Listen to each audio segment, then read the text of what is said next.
അപ്പോൾ നമ്മൾ ഇന്ന് എടുക്കാൻ പോകുന്നത് കഴിഞ്ഞ ക്ലാസ്സിൽ ബാക്കി വെച്ച പവർ ട്രാൻസ്മിഷനുമായി ബന്ധപ്പെട്ട ഒരു പ്രധാനപ്പെട്ട ഒരു ഭാഗമാണ്. എന്തിനു വേണ്ടി ശ്രദ്ധിച്ചു കേട്ടുള്ളൂ. ക്വസ്റ്റ്യൻ ഇതാണ്. ചിത്രം നിങ്ങളെ മുന്നിൽ ഉണ്ടായിക്കോട്ടെ, നോട്ട്ബുക്കിലെ ചിത്രം നിങ്ങളെ മുന്നിൽ ഉണ്ടായിക്കോട്ടെ.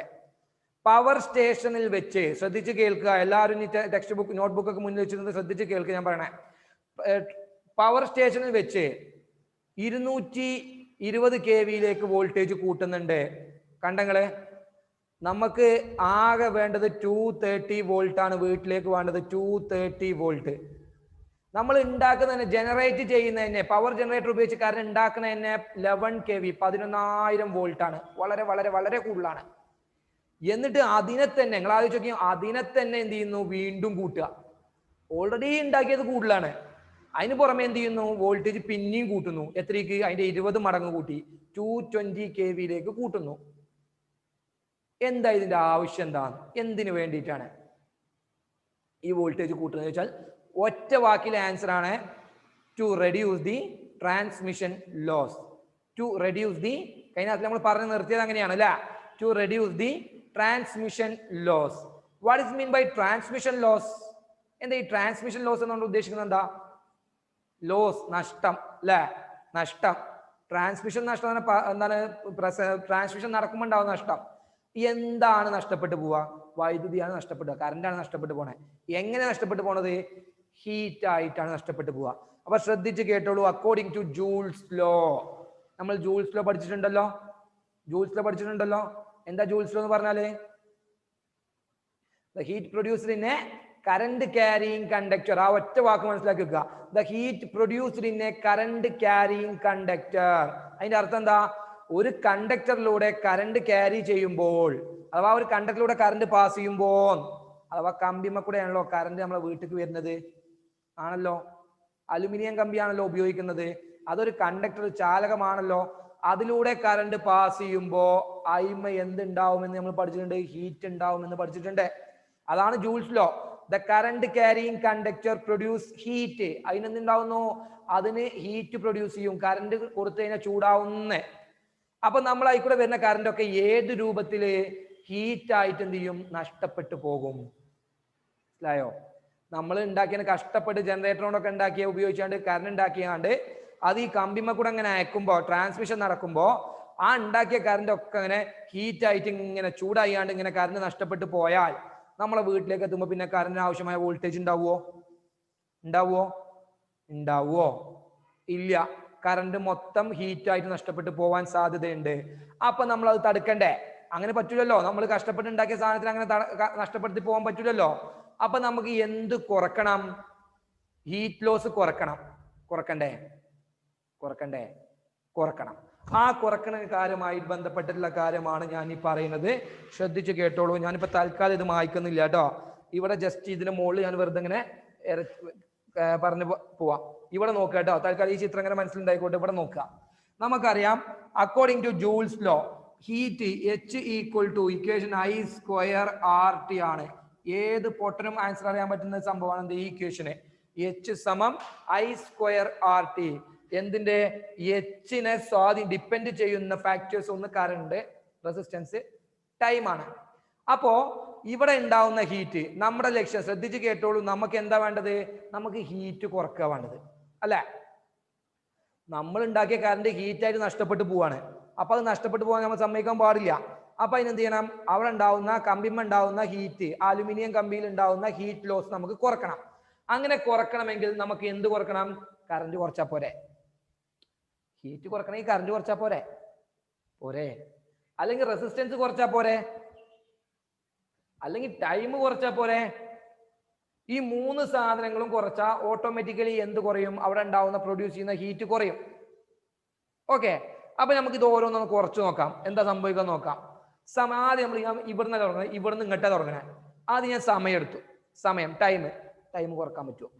ആദ്യം സമയത്തെ പിടിച്ചെടുക്കാൻ പറ്റുമോ? ഇത് കണ്ടിന്യൂസ് പ്രോസസ് അല്ലേ? കറണ്ട് ഇങ്ങനെ ഉണ്ടാക്കിയാണ് കമ്പിമ്മ കൂടെ ഇങ്ങനെ വിടുക അല്ലെ? ഇതൊരു കണ്ടിന്യൂസ് പ്രോസസ് ആണ്. അപ്പൊ അവിടെ സമയത്തെ പിടിച്ചെടുത്താൻ പറ്റൂലല്ലോ. സമയത്തെ പിടിച്ചെടുത്താൻ പറ്റുമോ? പറ്റൂല. സമയത്തെ നമുക്ക് നിർത്താൻ കഴിയൂല. സമയം ഇതൊരു കണ്ടിന്യൂസ് പ്രോസസ് ആയതുകൊണ്ട് കറണ്ടിന് നമുക്ക് എന്താ സമയത്തെ കുറക്കാൻ പറ്റൂല. അപ്പൊ എന്ത് തീരുമാനമായി? സമയത്ത് നമുക്ക് ഒന്നും ചെയ്യാൻ പറ്റൂല, ടൈം ഔട്ടായി. ഇനി ആകെ രണ്ടാൾക്കാരെ ബാക്കിയുള്ളൂ, ഒന്ന് റെസിസ്റ്റൻസും ഒന്ന് കറണ്ടും. ഇനി നമുക്ക് റെസിസ്റ്റൻസ് കുറച്ച് നോക്കാം. റെസിസ്റ്റൻസ് കുറച്ചാലും എന്ത് കുറയും? ഹീറ്റ് കുറയും. ഓക്കെ, അപ്പൊ റെസിസ്റ്റൻസ് കുറക്കണമെങ്കിൽ ഈ അലുമിനിയം കമ്പി, ഇപ്പൊ നമ്മൾ അലുമിനിയം ഉപയോഗിക്കണേ, ഈ കമ്പിന്റെ ആ കണ്ടക്ടറിന്റെ ആ വരുന്ന നമ്മൾ ലൈനിലൂടെ വരുന്ന ലൈനിന്റെ കമ്പിയുടെ റെസിസ്റ്റൻസ് കുറച്ചാൽ മതി, അപ്പൊ ഹീറ്റ് കുറയും. റെസിസ്റ്റൻസ് കുറക്കണമെങ്കിൽ എന്താ ചെയ്യാ? റെസിസ്റ്റൻസ്, ഒരു കണ്ടക്ടറിന്റെ റെസിസ്റ്റൻസ് കുറക്കാൻ സിൽവർ ഒക്കെ ഉപയോഗിക്കേ? ഭ്രാന്തൻ എനിക്ക് കമ്പിയൊക്കെ സിൽവർ ഉപയോഗിക്കാന്, കറണ്ട് കമ്പി സിൽവർ ഉപയോഗിക്കേ? ആലോചിച്ചൊക്കെ സിൽവറിന്റെ ഒക്കെ വില വെച്ചുമ്പോ കമ്പിയൊക്കെ ഉപയോഗിച്ച് എത്ര കാലം മീറ്ററിൽ നീളം വേണം? അതിന് വേണ്ടി നല്ല നോക്ക്, ഏറ്റവും ബെറ്റർ, ഏറ്റവും റെസിസ്റ്റൻസ്, ഒരു കണ്ടക്ടറിന്റെ റെസിസ്റ്റൻസ് കുറക്കാനുള്ള മാർഗം എന്താ? എത്രയോ തവണ ഞാൻ പറഞ്ഞിട്ടുണ്ട്, എത്രയോ തവണ. ഒരു റെസിസ്റ്റൻസ്, കമ്പിയുടെ ഒരു കണ്ടക്ടറിന്റെ റെസിസ്റ്റൻസ് കുറക്കാൻ എന്താ ചെയ്യാ? റെസിസ്റ്റൻസിനെ ഡിപ്പെൻഡ് ചെയ്യുന്ന ഫാക്ടേഴ്സ് ഏതൊക്കെയാ? തിക്നെസ്, വേറൊന്നും കൂടി ഉണ്ടല്ലോ. തിക്നെസ് ഓക്കെ, ഒന്നാണ്, തിക്നെസ് കൂട്ടുക. പിന്നെ ഒന്നും കൂടി,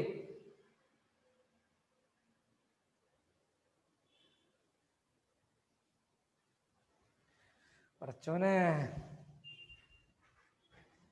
ഇത് എവിടെയിലൊക്കെ ഈ ഒരു സാധനം എവിടെയിലൊക്കെ എഴുതി വെക്കുക. ഇതാണ് R, resistance directly proportional. L എന്ന് പറഞ്ഞാൽ ലെങ്ത്, നീളം, കമ്പിന്റെ നീളം, length of the conductor. Inversely proportional to area cross section അഥവാ തിക്നെസ്, ഏരിയ ക്രോസ് സെക്ഷൻ. ഇത് എവിടെയിലൊക്കെ മനസ്സ് തലിക്ക് കയറ്റി വെക്കും. പലയിടത്തും പല വട്ടം നമുക്ക് ആവശ്യം വരുന്നതാണ്. ഒരു കമ്പിന്റെ റെസിസ്റ്റൻസിനെ കൂട്ടാനും കുറക്കാനുള്ള മാർഗം ഇതാണ്. നീളം കൂട്ടുക, നീളം കുറക്കുക, വണ്ണം കൂട്ടുക, വണ്ണം കുറക്കുക. അപ്പൊ എന്താ സംഭവിക്കുന്നത് നോക്കിക്കോളൂ. ഇനി ഇത് നോക്കി ഒന്ന് തലി കയറ്റി വെക്കും. നീളവും വണ്ണവും അല്ലെങ്കിൽ ലെങ്ത്തും തിക്നെസ്സും ഒന്ന് പഠിച്ചു വെക്കുക. എന്നാ കേട്ടോളൂ, ഇവിടെ റെസിസ്റ്റൻസ് കുറക്കണമെങ്കിൽ ലെങ്ത് കുറച്ചാൽ മതി അല്ലെ? നമുക്കിവിടെ എന്താ റെസിസ്റ്റൻസ് കുറക്കല്ലേ? അപ്പൊ ലെങ്ത് കുറച്ചാ പോരെ? ലെങ്ത് കുറക്കാൻ പറ്റുമോ? അവിടുന്ന് ഇങ്ങോട്ട് വരുന്ന കമ്പിന്റെ നീളം കുറക്കാൻ പറ്റുമോ? അപ്പൊ നീളം കമ്പി ഇങ്ങോട്ട് എത്തുവോ? എത്തൂല. അപ്പൊ നീളം കുറക്കാൻ പറ്റൂല, കുറച്ചാണ്ട് പ്രതിരോധ റെസിസ്റ്റൻസ് കുറക്കാൻ പറ്റൂല. ഇനി എന്താ ഉള്ളത്? തിക്നെസ് കൂട്ടുക അല്ലെ? തിക്നെസ് കൂട്ടുക, വണ്ണം കൂട്ടുക. നിങ്ങൾ ആലോചിച്ച് നോക്കിയും, ഇത്ര പോന്ന വണ്ണുള്ള കമ്പിയാണ് ഇപ്പൊ ഉപയോഗിക്കുന്നത് അല്ലെ? ഇത്രയൊന്നുമില്ല, ആ ഒരു കമ്പിയാണ് ഉപയോഗിക്കുന്നത്. അതിനെ നമ്മൾ താങ്ങി നിർത്താൻ തന്നെ റോഡിൽ നിറച്ച് പോസ്റ്റാണ് അല്ലെ? ഇടവിട്ട് പോസ്റ്റ് കൊടുക്കുന്നുണ്ട്, നമ്മള് പില്ലേഴ്സ് യൂസ് ചെയ്യുന്നുണ്ട്. ഇനി നമ്മൾ വണ്ണം കൂട്ടിയെന്ന് വെച്ചോ, നമുക്ക് റെസിസ്റ്റൻസ് കുറക്കാൻ വേണ്ടി നമ്മൾ വണ്ണം കൂട്ടി, ഇത്ര ആക്കി, ഒരു കമ്പി ഇത്ര വലിപ്പാക്കിയെന്ന് വെച്ചോ. വണ്ണം കൂട്ടി, നമ്മൾ റെസിസ്റ്റൻസ് കൂട്ടി, വെയിറ്റ് കൂടൂലേ? വണ്ണം കൂട്ടുമ്പോൾ വെയിറ്റ് കൂടൂലേ? ഈ ചെറിയ കമ്പിയെ താങ്ങി നിർത്താൻ തന്നെ റോഡിൽ നിറച്ച് പോസ്റ്റാണ്.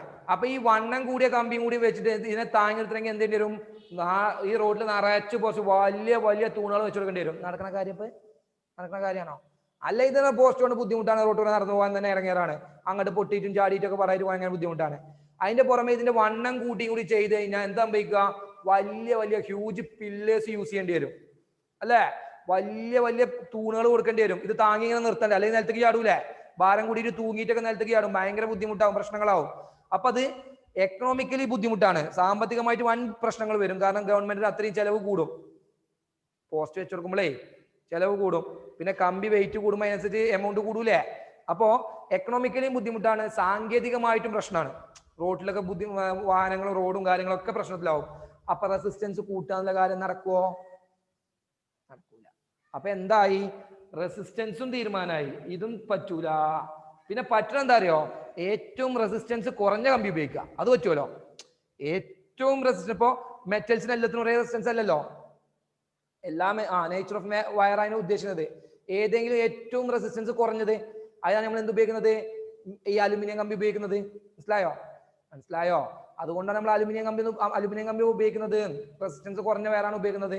ഓക്കെ, അപ്പൊ റെസിസ്റ്റൻസിന്റെ കാര്യവും തീരുമാനമായി. ഇനി ആകെ ഒരൊറ്റ ആളെ ബാക്കിയുള്ളൂ, അതാരാ? കറണ്ടിനെ കുറിച്ച് നമ്മൾ വ്യക്തമായിട്ട് നമ്മൾ 1ാം ചാപ്റ്ററിൽ പഠിച്ചിട്ടുണ്ട്. കറണ്ട് ഇരട്ടിയായാൽ, if the current is doubled, what happens? The heat. Current double ആയ ഹീറ്റ്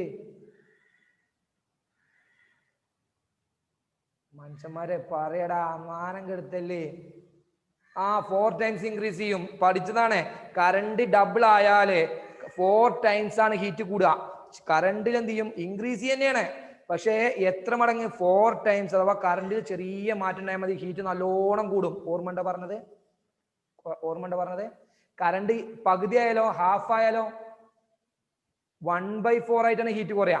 1/4 ആയിട്ടാണ് ഹീറ്റ് കുറയാ, അല്ലേ? അപ്പൊ നമുക്ക് ഇവിടെ കറണ്ട് കുറച്ചാ പോരെ? ആലോചിച്ച് നോക്കിയും, കറണ്ട് കുറച്ചാ പോരെ? ഹീറ്റ് നല്ലോണം കുറയില്ലേ? നമ്മുടെ ലക്ഷ്യം എന്താ? നമ്മുടെ എയിം എന്താ? ഹീറ്റ് കുറക്കലാണ്, അല്ലെ? ഹീറ്റ് കുറക്കലാണ് നമ്മുടെ ലക്ഷ്യം, ഹീറ്റ് ലോസ് കുറക്കുക.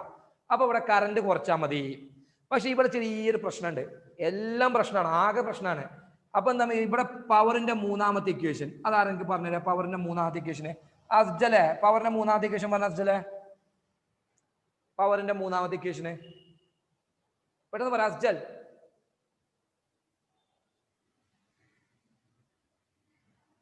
അസ്ജലോ,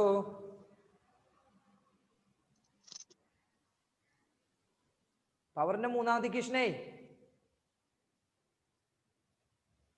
ആരെങ്കിലും ഒരാൾ പറയും. P equal to IV. ഇതാണ് മൂന്നാമത്തെ ഇക്വേഷന്. ഈ ശ്രദ്ധിച്ച് കേട്ടോ, ഇങ്ങോട്ട് നോക്കിക്കോട്ടോ. ഇനി ചെറിയൊരു ടിസ്റ്റ്, ചെറിയ മനസ്സിലാവാത്ത ഭാഗം വരാൻ നോക്കിക്കോളൂ. ഇപ്പോ ഞാൻ ഇവിടെ റെസിസ്റ്റൻസ്, ഈ ഹീറ്റ് കുറക്കാൻ വേണ്ടിയിട്ട് കറണ്ട് നേരിട്ട് കുറച്ചു എന്ന് വെച്ചോ. കറണ്ടാണ് കുറച്ചു. അങ്ങനെ കറണ്ട് നേരിട്ട് കുറച്ചാൽ പവർ കുറയില്ലേ? അപ്പൊ എല്ലായിടത്തും പവർ കിട്ടുമോ? കറണ്ടാണ് കുറച്ച് കഴിഞ്ഞാൽ പവർ വ്യത്യാസം വന്ന കാര്യമില്ലല്ലോ. പവർ എല്ലാവർക്കും വേണ്ടേ? എല്ലാ ഭാഗത്തും ഒരേ പവർ കിട്ടണം. അപ്പൊ കറണ്ട് നേരിട്ട് കുറക്കാൻ പറ്റൂല. കറണ്ട് നേരിട്ട് കുറച്ചാൽ പവർ കുറയും, പവറിൽ വ്യത്യാസം വരാൻ പാടില്ല. എന്നാലോ കറണ്ട് കുറച്ചേ പറ്റുള്ളൂ, വേറെ മാർഗം നമുക്കില്ല. ഇത് രണ്ടും തീരുമാനമായിക്കണു. റെസിസ്റ്റൻസും പറ്റൂല, സമയവും പറ്റൂല. ഇനി ആകെ ബാക്കിയുള്ള കറണ്ടാണ്. കറണ്ട് നമുക്ക് കുറച്ചേ പറ്റുള്ളൂ, വേറെ ഒരു മാർഗവും ഇല്ല. അങ്ങനെ പവറിൽ വ്യത്യാസം വരാതെ കറണ്ട് കുറക്കണമെങ്കിൽ ഈ P equal to I വിനെ നമുക്ക് വിക്ക് ഇക്വേഷൻ ഉണ്ടായി കഴിഞ്ഞാൽ എങ്ങനെയാവും? P/I ആവും, അല്ലെ? ഇക്വേഷൻ I, ഇവിടെ IV എന്ന ഇക്വേഷൻ എന്ത് ചെയ്യും? I ഇപ്പൊ ഈക്വൽ ടു അപ്പുറം വരുമ്പോൾ എന്താവും? P/I എന്നാവും. ഇത് നിങ്ങൾ പഠിക്കൊന്നും വേണ്ട കേട്ടോ, ജസ്റ്റ് മനസ്സിലാക്കി വെച്ചാൽ മതി. P/I ആവും. P എന്താണ്? കോൺസ്റ്റന്റ് ആണ്, മാറൂല. അങ്ങനെയാണെങ്കിൽ കറണ്ട് കുറക്കാനുള്ള, ഇവിടെ കറണ്ട് കുറക്കാനുള്ള മാർഗം എന്താ? ഈ വോൾട്ടേജ് കൂട്ടിയാ പോരെ? ഈ ഇവിടെ വോൾട്ടേജ് കൂട്ടുമ്പോൾ ഓട്ടോമാറ്റിക്കലി എന്ത് ചെയ്യും? കറണ്ട് കുറയും. കാരണം ഇവിടെ ഇൻവേഴ്സ്ലി പ്രൊപ്പോർഷണൽ ആണ്. വോൾട്ടേജ് കൂടുമ്പോൾ കറണ്ട് കുറയുക ചെയ്യാം. വോൾട്ടേജ് കൂടുമ്പോൾ കറണ്ട് കുറയുന്നു, കാരണം ഇവിടെ ഇൻവേഴ്സ്ലി പ്രൊപ്പോർഷണൽ വരിക. ഇത് കോൺസ്റ്റന്റ് ആണ്, പവറിൽ വ്യത്യാസം വന്നിട്ടില്ല. പവറിൽ മാറ്റമില്ലാതെ കറണ്ട് കുറക്കണമെങ്കിൽ എന്ത് കൂട്ടിയാൽ മതി എന്നറിയോ? വോൾട്ടേജ് കൂട്ടിയാൽ മതി. എന്നാ എന്ത് കുറഞ്ഞോളും? കറണ്ട് കുറയും. കറണ്ട് കുറഞ്ഞാൽ എന്ത് കുറയും? നമുക്ക് എന്താ കുറയേണ്ടത്? ഹീറ്റ് അല്ലേ? ഹീറ്റ് കുറയും. ഓക്കെ, അപ്പൊ എന്താ ചെയ്യേണ്ടത്? നമുക്ക് എന്ത് ചെയ്ത് കൊടുത്താൽ മതി? അപ്പോ വോൾട്ടേജ് കൂട്ടിയാൽ മതി. മനസ്സിലായോ? അതാണ് പവർ സ്റ്റേഷനിൽ നടക്കുന്നത്. ഇനി പവർ സ്റ്റേഷൻ വീണ്ടും എടുക്കുകയും അവിടെ കണ്ടോ വോൾട്ടേജ് കൂട്ടിയത് കണ്ടോ? 11 kVA 220 kVയിലേക്ക് കൂട്ടിയത് കണ്ടോ? എന്തിനാ? ഹീറ്റ് കുറക്കാനാണ് കേട്ടോ. അപ്പൊ ഈ പറഞ്ഞതൊക്കെ അതിന് വേണ്ടിയിട്ടാ. ഒറ്റ വാക്കിൽ ആൻസർ ആശങ്ക എന്ത് ചെയ്തോണ്ടു? ജസ്റ്റ് എന്ത് ചെയ്താൽ മതി? To reduce the transmission loss എന്ന് എഴുതി വെച്ചാൽ ഒരു മാർക്ക് കിട്ടും. ഇനി 2 മാർക്കിനൊക്കെയാണ് ചോദിക്കുന്നതെങ്കിൽ, 2 മാർക്ക് അങ്ങനെ ചോദിക്കാറില്ല. 2 മാർക്കിനാണ് ചോദിക്കുന്നതെങ്കിൽ അക്കോർഡിംഗ് ടു ജൂൾസ് ലോ എന്ന് പറഞ്ഞിട്ട് ടെക്സ്റ്റ് ബുക്കിൽ ആ സെന്റൻസ് ഇങ്ങനെ ഉണ്ട്, കുറേ സെന്റൻസ് ഉണ്ട്. ഇനി നിങ്ങൾ ചെയ്യേണ്ട കാര്യം എന്താ അറിയോ? ടെക്സ്റ്റ് ബുക്കിൽ ആ ഭാഗല്ലേ, ഞാൻ പറഞ്ഞ ആ പേജ് മൊത്തം വായിച്ചിട്ട് ഇപ്പൊ ഞാൻ ഈ പറഞ്ഞ ചോദ്യങ്ങൾക്ക്, ഞാൻ ഈ പറഞ്ഞ കാര്യങ്ങളൊക്കെ അതിലുണ്ട്. അതൊന്ന് വ്യക്തമായിട്ട് വായിച്ച് മനസ്സിലാക്കിക്കൊണ്ടു. ഓക്കെ, അതിൽ കുറെ ഡോട്ടർ ലൈൻസ് ഒക്കെ ഉണ്ട്, പൂരിപ്പിക്കാനൊക്കെ ഉണ്ടാവും. അതൊക്കെ നിങ്ങൾ സ്വന്തമായിട്ട് ഫിൽ ചെയ്ത് കൊടുത്തോണ്ടു.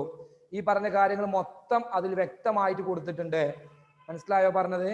ഇത്രേ ഉള്ളൂ. ഇന്ന് പറഞ്ഞ കാര്യങ്ങൾ ഇത്രേ ഉള്ളൂ. വലിയ പോയിന്റ് ഒന്നും പറഞ്ഞിട്ടില്ല. ഇത്രേ ഉള്ളൂ. ചോദ്യം എന്തായിരുന്നു? എന്തിനു വേണ്ടിയിട്ടാണ് വോൾട്ടേജ് കൂട്ടിയത്? പവർ ട്രാൻസ്ഫോമർ ഉപയോഗിച്ച് 11 kVA 220 kVയിലേക്ക് റൈസ് ചെയ്തതിന്റെ ആവശ്യകത എന്താണ്? അതിന്റെ ആൻസർ, ഒറ്റ വാക്കിലെ ആൻസർ എന്താണ്? To reduce the transmission loss. Voltage കൂട്ടുമ്പോൾ ഇപ്പൊ എങ്ങനെ കറണ്ട് കുറയാന്നുള്ള കൺഫ്യൂഷനൊക്കെ വന്നു. വോൾട്ടേജ് കൂട്ടുമ്പോൾ എങ്ങനെയാണ് ഹീറ്റ് കുറയാന്ന്? അതാണ് ഇപ്പൊ സംശയം വന്നത്. വോൾട്ടേജ് കൂട്ടണം എന്തിനാ ചോദിച്ചപ്പോ എന്താ പറഞ്ഞത്? ഹീറ്റ് കുറക്കാനാണ്, അല്ലേ? വോൾട്ടേജ് കൂട്ടുന്നത് എന്തിനാ? ഹീറ്റ് കുറക്കാനാണ്. ആ ഹീറ്റ് എങ്ങനെയാണ് കുറയാന്നുള്ളതാണ് ഇത്രയും നേരം നമ്മൾ പറഞ്ഞത് കേട്ടോ. ഹീറ്റ് എങ്ങനെയാണ് വോൾട്ടേജ് കൂട്ടുമ്പോൾ ഹീറ്റ് എങ്ങനെയാണ് കുറയാന്നുള്ളത് എങ്ങനെയാണ് നമ്മളിപ്പോ ഇത്രയും നേരം പറഞ്ഞത്. ഒന്നും കൂടി പറയുന്നു. ടൈം നമുക്കൊന്നും ചെയ്യാൻ പറ്റൂല, സമയത്തെ പിടിച്ചെത്താൻ പറ്റൂല. റെസിസ്റ്റൻസ് കുറക്കാനൊക്കെ പറ്റും, വണ്ണം കൂട്ടിയാണ്ട് കുറക്കാനൊക്കെ പറ്റും. പക്ഷെ വണ്ണം കൂട്ടാൻ പറ്റുമോ? തിക്നെസ് കൂട്ടാൻ പറ്റുമോ? തിക്നെസ് കൂടുമ്പോ വെയിറ്റ് കൂടും, വെയിറ്റ് കൂടുമ്പോ ഹ്യൂജ് പില്ലേഴ്സ് യൂസ് ചെയ്യേണ്ടി വരും. അപ്പൊ അത് നടക്കുന്ന കാര്യമല്ല. സ്പീഡ് എങ്ങനെ കൂട്ടാൻ പറ്റില്ല? ഇതൊരു മിനിമം സ്പീഡ് ഉണ്ടേ, കറണ്ടിന് പോകുന്നതിന് ഒരു സ്പീഡ് ഉണ്ട്, ഇത്രയും ഇതേ പോകുള്ളൂ. അല്ലാതെ അതിന്റെ സ്പീഡ് കൂട്ടാനും കുറക്കാനൊന്നും പറ്റൂല. നമ്മൾ സാധാരണ വാഹനങ്ങൾ പോണ മാതിരിയല്ലല്ലോ. ഇലക്ട്രോൺസിന് ഫ്ലോ ചെയ്യുന്നതിന് ഒരു മിനിമം സ്പീഡ് ഉണ്ട്, ആ സ്പീഡേ കീപ്പ് ചെയ്യാൻ പറ്റുള്ളൂ. ദെൻ അടുത്തത് ഐ സ്ക്വയർ. ഐ കുറക്കാനുള്ള മാർഗമാണ്. ഐ നേരിട്ട് കുറക്കാൻ പറ്റൂല. ഐ നേരിട്ട് കുറച്ചാൽ പവർ കുറയും. അപ്പൊ പവറിൽ വ്യത്യാസം വരാതെ, പവർ ചേഞ്ച് ചെയ്യാതെ, കറണ്ട് കുറക്കാതെ ഒരു മാർഗം എന്താണ്? വോൾട്ടേജ് കൂട്ടുക. നിങ്ങൾ ജസ്റ്റ് അത് മാത്രം നോട്ട് ചെയ്ത് വെച്ചാൽ മതി. ക്ലിയർ ആണോ? ആ പേജ് ശരിക്കും ഒന്ന് വായിച്ചു നോക്കണം കേട്ടാ. എന്തെങ്കിലും കൺഫ്യൂഷൻ ഉണ്ടെങ്കിൽ ചോദിക്കണം. റെഡി? റെഡി? ഇന്ന് ഇനി കേട്ടോളൂ മക്കളെ. അടുത്താണ് ഞാൻ ഈ വരച്ച് വെച്ചിരിക്കുന്നത് മൊത്തം. അടുത്ത ഹെഡിങ് എന്താ? അടുത്ത ഹെഡിങ് എന്താ?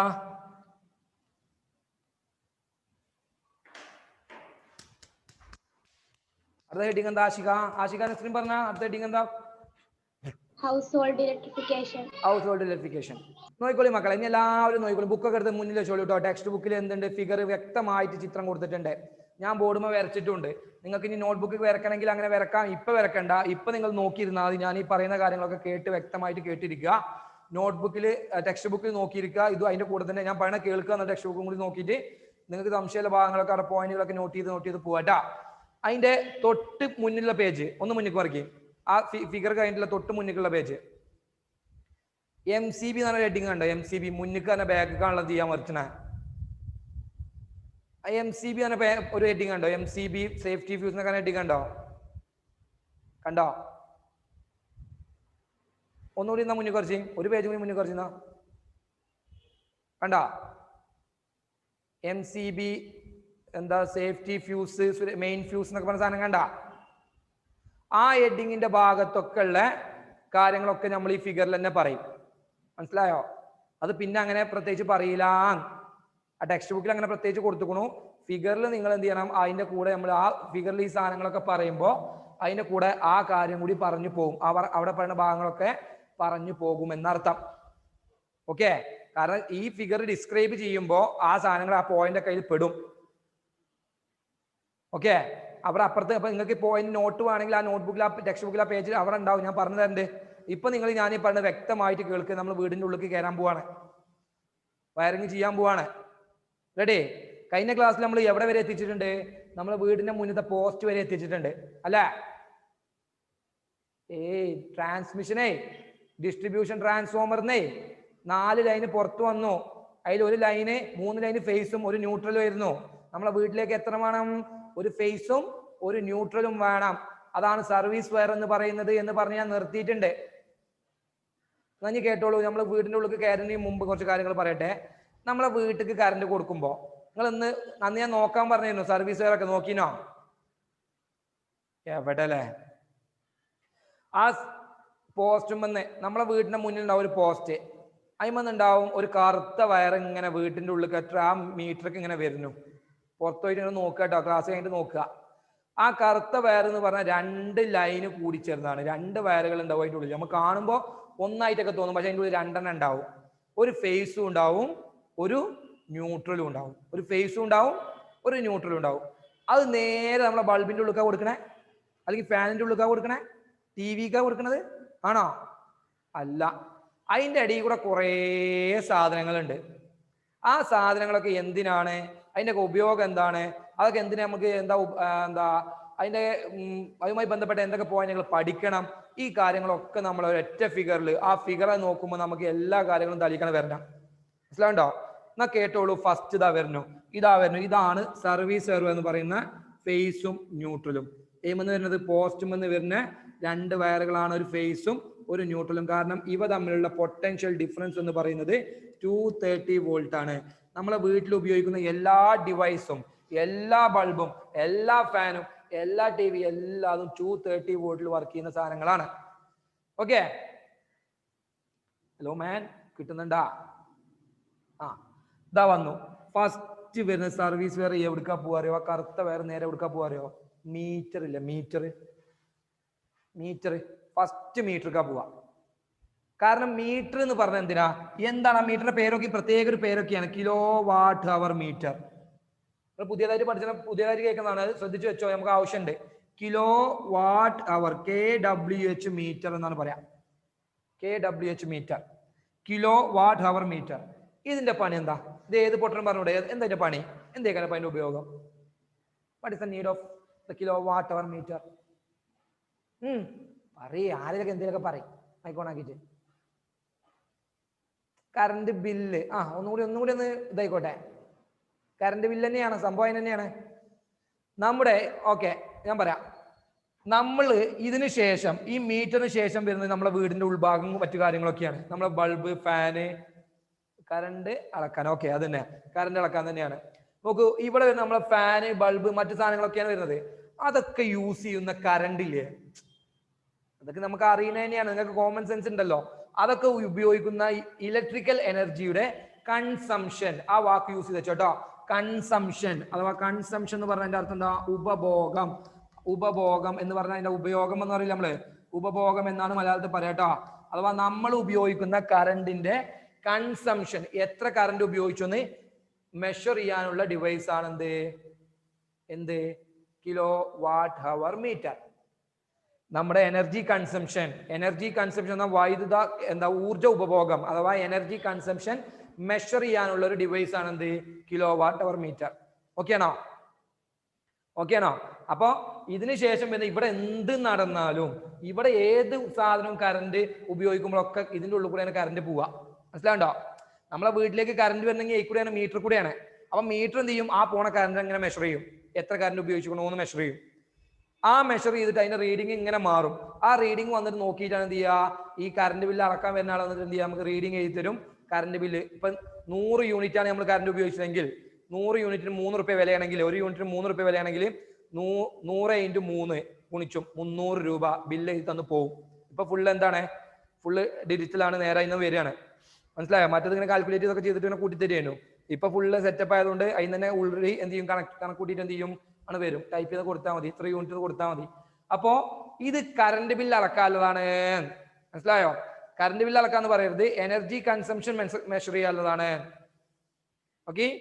ഓക്കെ ആണോ? ഓക്കെ, ഇനി രണ്ടാമത്തെ ഇതാണ് നമ്മളിത് ആദ്യമായിട്ട് കാണുന്ന സാധനമല്ല. ആരാണത്? ഓയ്,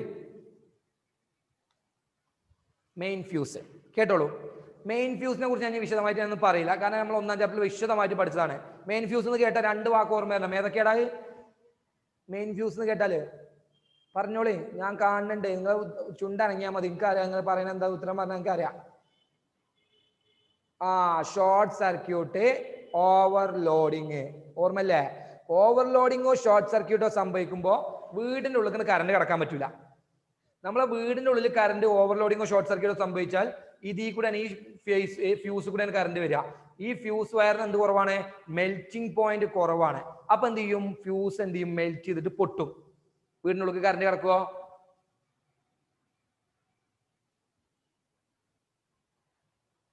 അതിക്ക് എങ്ങനെയാ റീഡിങ് വരുന്നത്? അതിക്ക് വരുന്ന ആദ്യം വരുന്നത് അതൊന്നല്ല. ഇതിലൂടെ കറണ്ട് പോകുന്ന ഇതിലൂടെ കറണ്ട് പോകുന്ന എത്ര കറണ്ട് ആണോ, ഇലക്ട്രിക്കൽ എനർജി ആണോ പോകുന്നത്, അതിനനുസരിച്ച് എന്ത് ചെയ്യും? ഇതിന്റെ റീഡിങ്ങിൽ മാറ്റം വരും.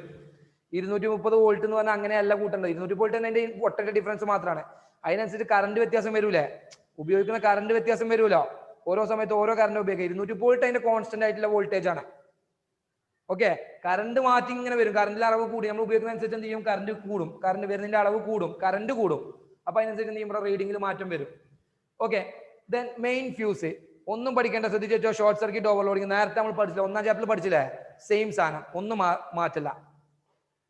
അപ്പൊ മീറ്ററിന്റെ നേരെ താഴെ, വീട്ടിൽ പോയിട്ട് നോക്കണം കേട്ടോ, മീറ്ററിന്റെ നേരെ താഴെ ആരുണ്ടാവും? ഫ്യൂസ് ഉണ്ടാവും. ആ ഊരി കുത്തുന്ന സാധനം ഉണ്ടാവും. നമ്മൾ കറണ്ട്, നമ്മളെ വീട്ടിലെ മൊത്തം കറണ്ട് പോയി കഴിഞ്ഞാൽ നമ്മൾ ഏതാ വന്ന് നോക്കുക? ഈ ഫ്യൂസ് പോയിക്കണോന്നാ നോക്കുക കേട്ടോ. ഈ ഫ്യൂസാണ് നോക്കുക. ഓക്കെ. ഇനി ഒരു റൂമിൽ മാത്രമാണ് കറണ്ട് പോയതെങ്കിലോ അത് നോക്കണ വേറെ സാധനം ഉണ്ട്, അത് നമ്മൾ പിന്നെ ലാസ്റ്റ് പറയും കേട്ടോ. വീട്ടിൽ മൊത്തം കറണ്ട് പോയിക്കുക അങ്ങനെ വെച്ചാൽ നമ്മൾ നോക്കേണ്ടത് ഫ്യൂസ് ആണ്, ഈ ഫ്യൂസ് ആണ് നോക്കേണ്ടത്. ഇനി ഒരു റൂമിൽ മാത്രമാണ്, ഒരു റൂമിൽ ബാക്കി എല്ലാ റൂമിലും കറണ്ട് ഉണ്ടെങ്കിൽ അവിടെ നമ്മൾ ചെക്ക് ചെയ്യേണ്ടത് വേറെ സാധനമാണ്, അത് നമ്മൾ പറയും. ഓക്കെ. അപ്പൊ മെയിൻ ഫ്യൂസ് ആയി, ഷോർട്ട് സർക്യൂട്ട്, ഓവർലോഡിങ്. നമ്മുടെ പ്രൊട്ടക്ഷന് വേണ്ടി, നമ്മുടെ സേഫ്റ്റിക്ക് വേണ്ടിയിട്ട് സർക്യൂട്ടിലുള്ള ഒരു ഉപകരണം, ഒരു സാധനമാണ് എന്ത്, സേഫ്റ്റി ഫ്യൂസ്. ഇനി ഇതിന്റെ 2 പോയിന്റ് ശ്രദ്ധിച്ചോളൂ കേട്ടോ. ഇതിന് 2 പോയിന്റ് കണ്ട ഏത് ലൈനിലാണ് കൊടുത്തിരുന്നത്, ഫേസ് ലൈനിലാണ്. ഇതാണ് ന്യൂട്രൽ കേട്ടോ. ന്യൂട്രൽ ഇങ്ങനെ പോകുന്നുണ്ട്, ഫേസ് ലൈനിലാണ് ആരെ കണക്ട് ചെയ്തിരിക്കുന്നത്, ഫ്യൂസ് കണക്ട് ചെയ്തിരിക്കുന്നത്. പ്രധാനപ്പെട്ട ഒരു പോയിന്റ് ആണ്.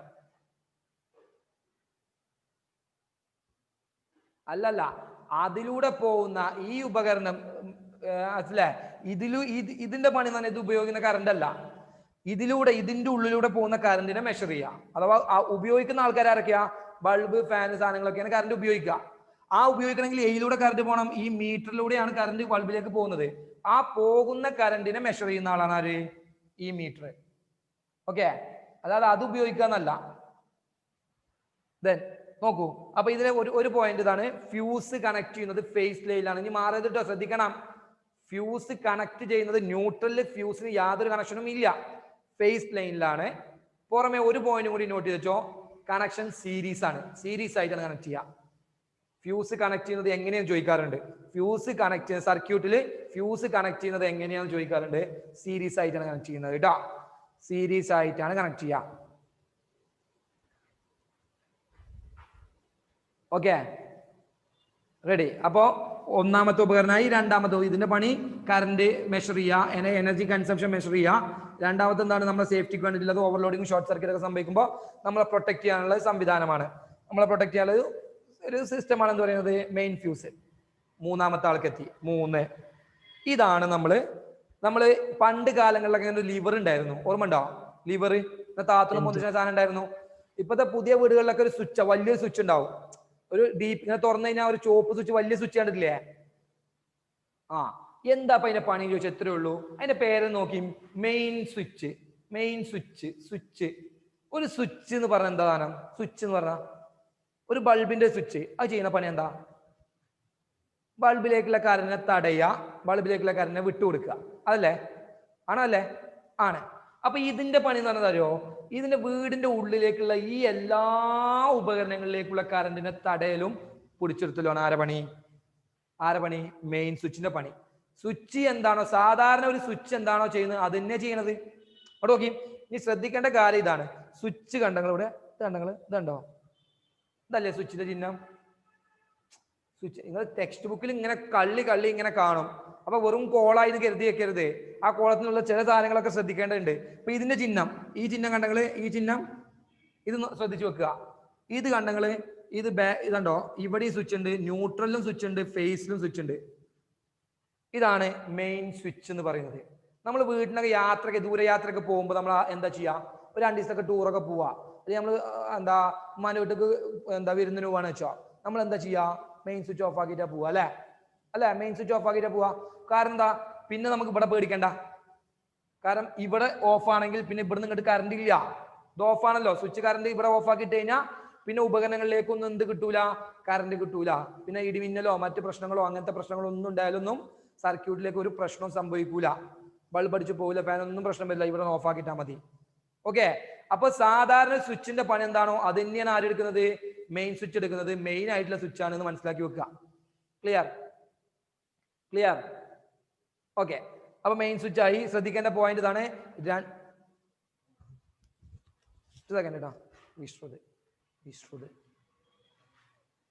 നോക്കൂ, രണ്ടിലും സ്വിച്ച് ഉണ്ട്. ഫിഗർ ഞാൻ പറയുമ്പോൾ ഇങ്ങനെ തോന്നും, ഇതെന്തിനാ ഇങ്ങനെയൊക്കെ പറയണത്, ചോദ്യം ചോദിക്കുന്നത് എങ്ങനെയാണ് നോക്കിക്കോ, ഇങ്ങനെ ഒന്നും ഉണ്ടാവില്ല, നോക്കിക്കോ, ഇങ്ങനെ കൊടുക്കും. ഇതിൻ്റെ ഉള്ളിൽ പേരും ഉണ്ടാവില്ല കേട്ടോ, കിലോ വാട്ട് മീറ്റർ ഒന്നും പേരൊന്നും ഉണ്ടാവില്ല. ഇങ്ങനെ കൊടുക്കുക, ABC ഇങ്ങനെ കൊടുക്കും. ഈ ഒരു ഭാഗം മാത്രം കൊടുക്കും, വേറെ ഒരു സാധനം ഉണ്ടാവില്ല. ഒരു വരിയും കുത്തൊക്കെ ഉണ്ടാവും, ഈ വരിയും സാധനങ്ങളൊക്കെ ഉണ്ടാവും, പേരൊന്നും ഉണ്ടാവില്ല. ABC എന്ന് കൊടുക്കും. എന്നിട്ട് ചോദിക്കും ബി എന്താണ്, അല്ലെങ്കിൽ ഐഡന്റിഫൈ ABC, എയും ബിയും സിയും ഐഡന്റിഫൈ ചെയ്യാം. ഇപ്പൊ നിങ്ങൾക്ക് വെള്ളം പോയി പെട്ടെന്ന് കിട്ടും, കാരണം നമ്മളിപ്പോ പഠിച്ചിട്ടുള്ളൂ. മനസ്സിലായോ? ക്വസ്റ്റ്യൻ പേപ്പറിൽ കാണുമ്പോൾ വെറും 2 കോളങ്ങൾ ഇങ്ങനെ കാണും, അപ്പൊ അന്നമുട്ട് ഇങ്ങനെ നിൽക്കും. പക്ഷെ നമുക്ക് എന്തറിയാം, ബി നമുക്ക് അറിയുന്നത് കൊണ്ട് ആലോചിച്ച് ബി നമുക്ക് കണ്ടാൽ തന്നെ ഫ്യൂസ് ആണ് അറിയാലോ. അപ്പൊ അതിന്റെ അപ്പുറത്ത് ഇപ്പുറത്തുള്ള ഏതാണ് നമ്മൾ പഠിക്കേണ്ടത്, പഠിച്ചാൽ മതി. അല്ലെങ്കിൽ ഇതായി നോക്കിക്കോളൂ, സ്വിച്ച് നോക്കിക്കോളൂ, നോക്കി സ്വിച്ച് ഉണ്ടാ ഈ ഫിഗർ നോക്കിയാൽ മനസ്സിലാവണം. അതിനാണ് ഞാൻ പറയുന്നത്, നിങ്ങൾക്ക് നോക്കുമ്പോൾ നിങ്ങൾ ഇവരെയും കോളം മാത്രം ശ്രദ്ധിക്കുള്ളൂ. അതിനാണ് ഈ പ്രത്യേകം പറയണേ, ഈ സ്വിച്ചുകൾ ശ്രദ്ധിക്കുക. 3. നാലാമത്തെ ആള് പുതിയ ആളാണ്. അഥവാ നമ്മൾ വീടിൻ്റെ ഉള്ളിലെ പുതിയ വീടുകളിലൊക്കെ ഡോർ തുറന്ന, പഴയ വീടുകളിൽ അങ്ങനെയൊന്നും ഉണ്ടാവില്ല കേട്ടോ. പഴയ വീട് പുതിയ കണക്ഷനൊക്കെ ആവുമ്പോൾ ഒരു 5 കൊല്ലം ഒരു 10 കൊല്ലത്തിനുള്ളിലൊക്കെ വീടിന്റെ വയറിങ് കഴിഞ്ഞവൾക്കാണ് എന്ത് ചെയ്യുക, നമുക്ക് ആ ബോർഡൊക്കെ കാണുക. അല്ലെങ്കിൽ വലിയ ഹോസ്പിറ്റലിലൊക്കെ ഇങ്ങ് പോയാൽ കാണാൻ പറ്റും. ഹോസ്പിറ്റലിലൊക്കെ പോയാൽ ചെറിയൊരു വലിയ ഡോർ ഉണ്ടാവും, ചെറിയ കുറേ സ്വിച്ചുകൾ ഉണ്ടാവും. കുറേ കറുത്ത സ്വിച്ചുകൾ കണ്ടില്ലേ നിങ്ങൾ? കണ്ടില്ലേ? ഒരു ഡോറ് തുറന്ന റൂമിന്റെ വീടിന്റെ ഉള്ളിൽ ഉണ്ടാവും ഒരു ചെറിയൊരു ഡോറ്. അത് തുറന്നു നോക്കി കഴിഞ്ഞാൽ കുറേ ചെറിയ സ്വിച്ചുകൾ ഉണ്ടാവും. എന്നാൽ കേട്ടോളൂ, അതിൽ ആദ്യം വലിയൊരു സ്വിച്ച് ഉണ്ടാവും, ഒരു ചുവപ്പ് കളർ സ്വിച്ച്. അതാണ് DP. ന്യൂട്രല് അത് കുറച്ചുകൂടി പ്രൊട്ടക്ഷന് വേണ്ടിയിട്ടാണ്. ന്യൂട്രലിൽ ശരിക്കും സ്വിച്ചിന്റെ ആവശ്യമൊന്നുമില്ല. ചോദിച്ച നല്ല ചോദ്യമാണ്. ന്യൂട്രലിൽ ശരിക്കും സ്വിച്ചിന്റെ ആവശ്യമൊന്നുമില്ല. ഇവിടെ സ്വിച്ച് കൊടുത്തില്ലെങ്കിൽ ഇത് ഇവിടെ തന്നെ ഓഫ് ആയാൽ തന്നെ ബ്ലോക്ക് ആവും. കുറച്ചും കൂടി സേഫ്റ്റിയും കാര്യങ്ങളൊക്കെ കിട്ടാൻ വേണ്ടിയിട്ടാണ് നമ്മൾ ന്യൂട്രലും കൂടി കറണ്ട് സ്വിച്ച് കൊടുക്കുന്നത്. അത് മെയിൻ സ്വിച്ചിന്റെ പ്രത്യേകതയാണ്. ഇപ്പൊ ന്യൂട്രൽ കൊടുത്തില്ലെങ്കിലും വലിയ കുഴപ്പമൊന്നുമില്ല കേട്ടോ. അപ്പൊ അതും ശ്രദ്ധിച്ചോണ്ടു. അതങ്ങനെ കൊടുക്കാറുണ്ട് പൊതുവെ. നമ്മൾ എന്ത് ചെയ്യുന്നു, ന്യൂട്രലും സ്വിച്ച് കൊടുക്കാറുണ്ട്. ഇത്ര മനസ്സിലാക്കി വെച്ചാൽ മതി. ഓക്കെ. അപ്പൊ പറഞ്ഞതാ, ആദ്യം മെയിൻ സ്വിച്ച് ആ DP വലിയൊരു സ്വിച്ച്, ചുവപ്പ് കളർ സ്വിച്ച് കാണും. അത് മെയിൻ സ്വിച്ച് ആയിട്ടാണ് ഇപ്പൊ വർക്ക് ചെയ്യുന്നത്. മനസ്സിലായോ? അതൊന്ന് ഓഫ് ആക്കി കഴിഞ്ഞാൽ എല്ലാ ഉപകരണങ്ങളിലേക്കുള്ള കറണ്ട് ഓഫ് ആവും, അഥവാ എല്ലാ റൂമിലേക്കുള്ള കറണ്ട് ഓഫ് ആകും.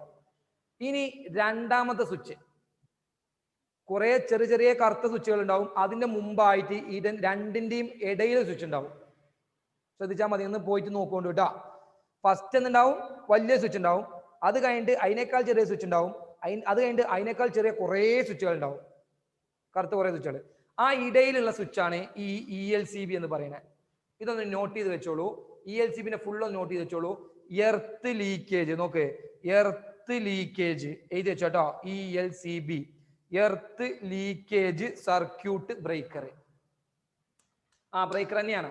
ബ്രേക്കറിൽ വേറെ ബ്രേക്കറാണ്. നമ്മൾ MCB ആണ് നമ്മൾ സാധാരണ ബ്രേക്കർ എന്ന് പറയാറുള്ളത്. അതിൽ പെട്ടൊരു ബ്രേക്കർ തന്നെയാണ് ഇത്, ELCB. അതിന്റെ പണി പറയാം, earth leakage circuit breaker, ELCB. ഇപ്പൊ ഉപയോഗിക്കുന്നത് അത് ലാസ്റ്റ് പറയാം, അല്ലെങ്കിൽ നിങ്ങൾക്ക് കൺഫ്യൂഷൻ ആവും. എഴുതിയില്ലേ? ഇനി ഇതിന്റെ പണി എന്താണ് ഇപ്പൊ സർക്യൂട്ടിൽ ഇതിന്റെ ആവശ്യം എന്താണ്? ഈ സാധനങ്ങളൊക്കെ ഇപ്പൊ ഇത് കറണ്ട് അളക്കാനാണ്. ഇത് നമ്മുടെ പ്രൊട്ടക്ഷൻ, നമ്മൾ ഓവർലോഡിംഗ് ഒക്കെ സംഭവിച്ച് നമ്മളെ പ്രൊട്ടക്ട് ചെയ്യാനാണ്. ഇത് നമുക്ക് എന്ത് ചെയ്യണം, സ്വിച്ച് എല്ലാ ഉപകരണങ്ങളിലുള്ള കറണ്ടൊക്കെ തടഞ്ഞിട്ട് നമുക്ക് വീട്ടിൽ എവിടെ പോകാൻ വേണ്ടിയിട്ട് ഓഫ് ആക്കിടാനൊക്കെ വേണ്ടിയിട്ടാണ് ഇത് ഉപയോഗിക്കുന്നത്. ഇനി ഇപ്പൊ ELCBന്റെ പണി എന്താണെന്ന് ചോദിച്ചാൽ കേട്ടോളൂ, ശ്രദ്ധിച്ച് കേട്ടോളൂ മക്കളെ, ശ്രദ്ധിക്കും. നമ്മൾ പണ്ട് കാലങ്ങളിലൊക്കെ നമ്മളെ വീടുകളിൽ ഷോക്ക് ഏറ്റാണ്ട് ആൾക്കാർ മരിച്ചിരുന്നു. വീടിന്റെ ഉള്ളിലൊക്കെ കറണ്ട് പിടിച്ചാണ്ട് ആൾക്കാർ മരിച്ചിരുന്നു, മരണം സംഭവിച്ചിരുന്നു. കാരണം അത്രയും ഡേഞ്ചർ സാധനങ്ങളൊക്കെ വരുമ്പോൾ ഷോക്ക് ഏറ്റ് മരണം സംഭവിച്ചിരുന്നു. പക്ഷെ ഇപ്പോഴത്തെ പുതിയ സർക്യൂട്ടുകളിൽ, പുതിയ വീടുകളിൽ ELCB ഉണ്ടെങ്കിൽ ഒരിക്കലും എന്ത് സംഭവിക്കൂല, അപകടം സംഭവിച്ച ഷോക്ക് ഏറ്റാൻ ഒരു മനുഷ്യൻ മരിക്കൂല. ഷുവറാണ്, 100% ഉറപ്പാണ്. കാരണം ഇതിന്റെ പ്രവർത്തനം എന്ന് പറഞ്ഞാൽ എന്താ അറിയോ? ഇതിനെ വായിച്ചു, എർത്ത് ലീക്കേജ്. എർത്ത് ലീക്കേജ് എന്നാൽ ഭൂമിക്ക് ലീക്ക് ആവാം. എർത്ത് ലീക്കേജ് എന്നാൽ എർത്തിലേക്ക് ലീക്ക് ആയാൽ circuit breaker, CB, circuit break ആവും. CB എന്ന് പറഞ്ഞാൽ സർക്യൂട്ട് ബ്രേക്കർ, സർക്യൂട്ട് ബ്രേക്ക് ആവും. എപ്പോഴാ കറണ്ട് എർത്തിലേക്ക് ലീക്ക് ആവുക? എങ്ങനെയാ കറണ്ട് എർത്തിലേക്ക് ലീക്ക് ആവുക? നമ്മളെ സാധാരണ നമ്മുടെ ശരീരത്തിലൂടെ കറണ്ട് പോകുമ്പോഴല്ലേ എർത്തിലേക്ക് പോവാ. അതിനല്ലേ നമ്മൾ ഷോക്ക് ഏൽക്കുക എന്ന് പറയാം, ആണോ അല്ലേ? നമുക്ക് ഷോക്ക് ഏൽക്കുക എന്ന് പറഞ്ഞാൽ എന്താ? അത് ആലോചിക്കും. നമുക്ക് ഷോക്ക് ഏൽക്കുക എന്ന് പറഞ്ഞാൽ അതിന്റെ അർത്ഥം എന്താ? നമ്മൾ എവിടെയെങ്കിലും പോയിട്ട് ഫേസ് ലൈനുമ്പോൾ തൊട്ടാല് ഫേസ് ലൈനിലെ കറണ്ട് എന്ത് ചെയ്യും, നേരെ നമ്മുടെ ശരീരത്തിലൂടെ ഇങ്ങനെ പോയാണ്ട് ഭൂമിക്കാണ് പോകുമ്പോഴാണ് നമുക്ക് ഷോക്ക് ഏൽക്കുക, അല്ലേ? അല്ലേ? അല്ലേ? അപ്പൊ കസാലമ്മ കേറിയിരുന്നാണ്ടേ കുടിച്ചാല് ഷോക്ക് അടിക്കൂല? എങ്ങനെ കസാലമ്മ കേറിയിരുന്നാണ്ടേ ഷോക്ക് ഏൽക്കൂല? കാരണം എർത്ത് ടച്ച് വരണം. കറണ്ട് പാസ് ചെയ്യണമെങ്കിൽ മിനിമം പൊട്ടൻഷ്യൽ ഡിഫറൻസ് വേണം. ഇപ്പൊ ചെരുപ്പ് ഇട്ടാണ്ട്, ചെരുപ്പനെ കറണ്ട് പാസ് ചെയ്യാത്ത സാധനം ചെരുപ്പുണ്ടെന്ന് വെച്ചോ, റബ്ബർ ചെരുപ്പ് കിട്ടുന്ന വെച്ചോ, നമുക്ക് തൊട്ടിന് ഷോക്ക് ഏൽക്കൂലല്ലോ, ഷോക്ക് ഏൽക്കൂലല്ലോ. പക്ഷെ നമ്മൾ അങ്ങനെ ഡേഞ്ചർ കളിക്കൂല, കാരണം 230 വോൾട്ടാണ്. എങ്ങാനും അത് അങ്ങോട്ട് കറന്ന് പോയി കഴിഞ്ഞാൽ കുടുങ്ങിയില്ലേ? ആ സാധനം കറണ്ട് കറത്തി വരുന്ന സാധനം എന്തെങ്കിലും പ്രശ്നം വന്നു കഴിഞ്ഞാൽ പ്രശ്നമല്ലേ? അപ്പൊ കറണ്ട് കടത്തി വിടാത്ത സാധനങ്ങൾ ഉപയോഗിച്ച് നമുക്ക് കറണ്ട് പിടിക്കുന്നതിന് ഒരു പ്രശ്നമില്ല. നിങ്ങൾ പിടിക്കരുത് കേട്ടോ. ഞാൻ പറഞ്ഞ അതേ രീതി അതിന് പോയി പിടിക്കരുത്. ഞാൻ അങ്ങനെ പറഞ്ഞു പറഞ്ഞാണ് പോയി കളിക്കരുത്. ഇതൊക്കെ എന്ത് പറഞ്ഞ നല്ല പ്രശ്നം. വൈദ്യുതി കടന്നു പോകണമെങ്കിൽ, ഷോക്ക് ഏൽക്കണമെങ്കിൽ, ഇത്ര മനസ്സിലാക്കി തിയറി മനസ്സിലാക്കി വെച്ചോളൂ. ഷോക്ക് ഏൽക്കണം എന്ന് പറഞ്ഞാൽ എന്താ? കറണ്ട് ശരീരത്തിലൂടെ കറണ്ട് മറ്റോടത്തേക്ക് പോകണം. മറ്റോടത്തേക്ക് പോകണമെങ്കിൽ എന്ത് വേണം? പൊട്ടൻഷ്യൽ ഡിഫറൻസ് വേണ്ടേ? വേണ്ടേ? വേണ്ടേ? പൊട്ടൻഷ്യൽ ഡിഫറൻസ് വേണമെങ്കിൽ എർത്ത് വേണം. എർത്ത് അല്ലേ പൊട്ടൻഷ്യൽ ഡിഫറൻസ് ഉണ്ടെങ്കിൽ 230 വോൾട്ട് നമ്മൾ പറഞ്ഞത്. അപ്പോ എർത്തിലേക്ക് ലീക്ക് ആണെങ്കിൽ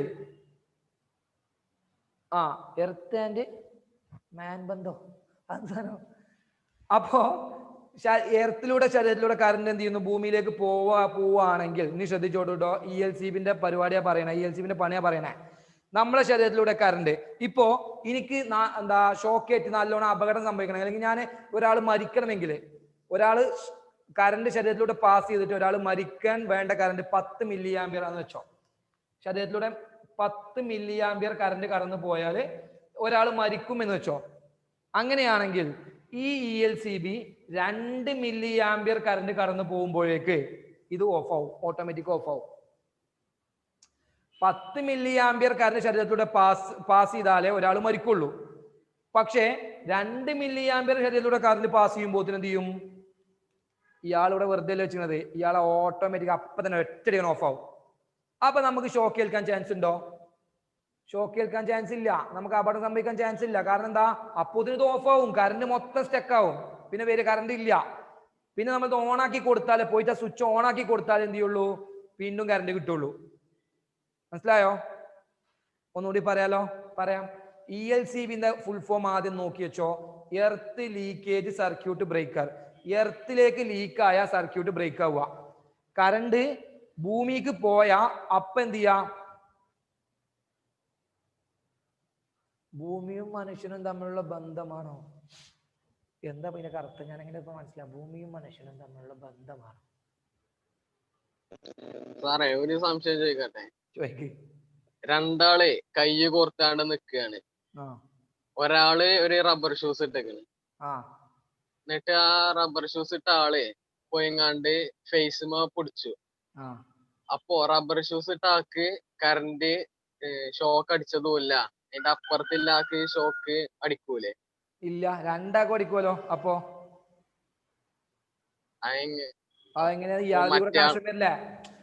മറ്റേ ആളെ കാല് തട്ടിയത് കൊണ്ട് എന്താ റബ്ബർ ഷൂസ് ഇട്ടാക്കും കൊള്ളൂലേ? രണ്ടാക്കും കിട്ടും. എടാ ഒറ്റ കാര്യം ചിത്രം, ഞാൻ ഫിഗർ എന്റെ കലാബോധം ഞാൻ ഇവിടെ കാണിക്കാൻ പോവാണ്, ശ്രദ്ധിച്ച് കേട്ടോളൂ. ഇതാണ് ഒരാള്, ഇത് രണ്ടാമത്തെ ആള്. ഇവൻ റബ്ബർ ഷൂ ഇട്ടുകൊള്ളു വെച്ചോ. ഇവൻ പോയാൽ കരഞ്ഞമ്മ പോയി പിടിച്ചാല്, കരഞ്ഞമ്മ പോയി പിടിച്ചാ ഇതിൽ കൂടെ കാരണം എന്ത് ചെയ്യും? നേരെ ഇവന്റെ കൈ കൂടെ ഇങ്ങനെ പോയിട്ട് ഇവിടെ നിന്ന് ഇതാവൂലേ, പൊട്ടെങ്കിൽ ഇവിടെ എന്താ ഭൂമിക്ക് പോകൂലേ? അപ്പൊ ഇയാൾക്ക് ഇതിലൂടെയും കറണ്ട് പാസ് ചെയ്യുന്നുണ്ട്, ഇയാൾ ശരീരത്തിലൂടെയും കറണ്ട് പാസ് ചെയ്യുന്നുണ്ട്, ഇയാൾ ശരീരത്തിലൂടെയും കറണ്ട് പാസ് ചെയ്യുന്നുണ്ട്. അപ്പൊ രണ്ടാൾക്കും ഷോക്ക് ഏൽക്കും. ഇവിടെ കണ്ടോ കറണ്ട് എന്ത് ചെയ്യുന്നുണ്ട്? ഇവിടെ മുതൽ ഇവിടെ വരെ കറണ്ടിന് പോകാനുള്ള ചാൻസ് ഉണ്ട്, കാരണം എർത്തിലേക്ക് പോകുന്നുണ്ട്. അപ്പൊ ഇവിടെ പൊട്ടൻഷ്യൽ ഡിഫറൻസ് ഉണ്ട്. അപ്പൊ ശരീരം ഇങ്ങനെ എന്ത് ചെയ്യും? ശരീരത്തിലെ കറണ്ട് എന്ത് ചെയ്യും? പാസ് ചെയ്തിട്ട് പോകും. അപ്പൊ രണ്ടാൾക്കും ഷോക്ക് ഏൽക്കുന്നു. ഇയാൾ ഷൂസ് ഇട്ട് വലിയ കാര്യമൊന്നുമില്ല, കാരണം ഇവിടെ ഇയാൾക്ക് തമ്മിൽ കണക്ഷൻ ഉണ്ടായതുകൊണ്ട് ഇവിടെ പൊട്ടൻഷ്യൽ ഡിഫറൻസ് ക്രിയേറ്റ് ചെയ്യും. അപ്പൊ രണ്ടാൾക്കും ഓരോ സാഹചര്യത്തിൽ ഇപ്പോ അതേമാതിരി ഒരു സാഹചര്യത്തിലേ സർക്യൂട്ടിലാണെങ്കിൽ അങ്ങനെ ആവൂലേ? സർക്യൂട്ടിലാവുമ്പോ അങ്ങനെ ആവും. സർക്യൂട്ടിലാവുമ്പോ എന്താ പ്രശ്നം? അവിടെ എന്താ വരിക? അപ്പൊ കയ്യും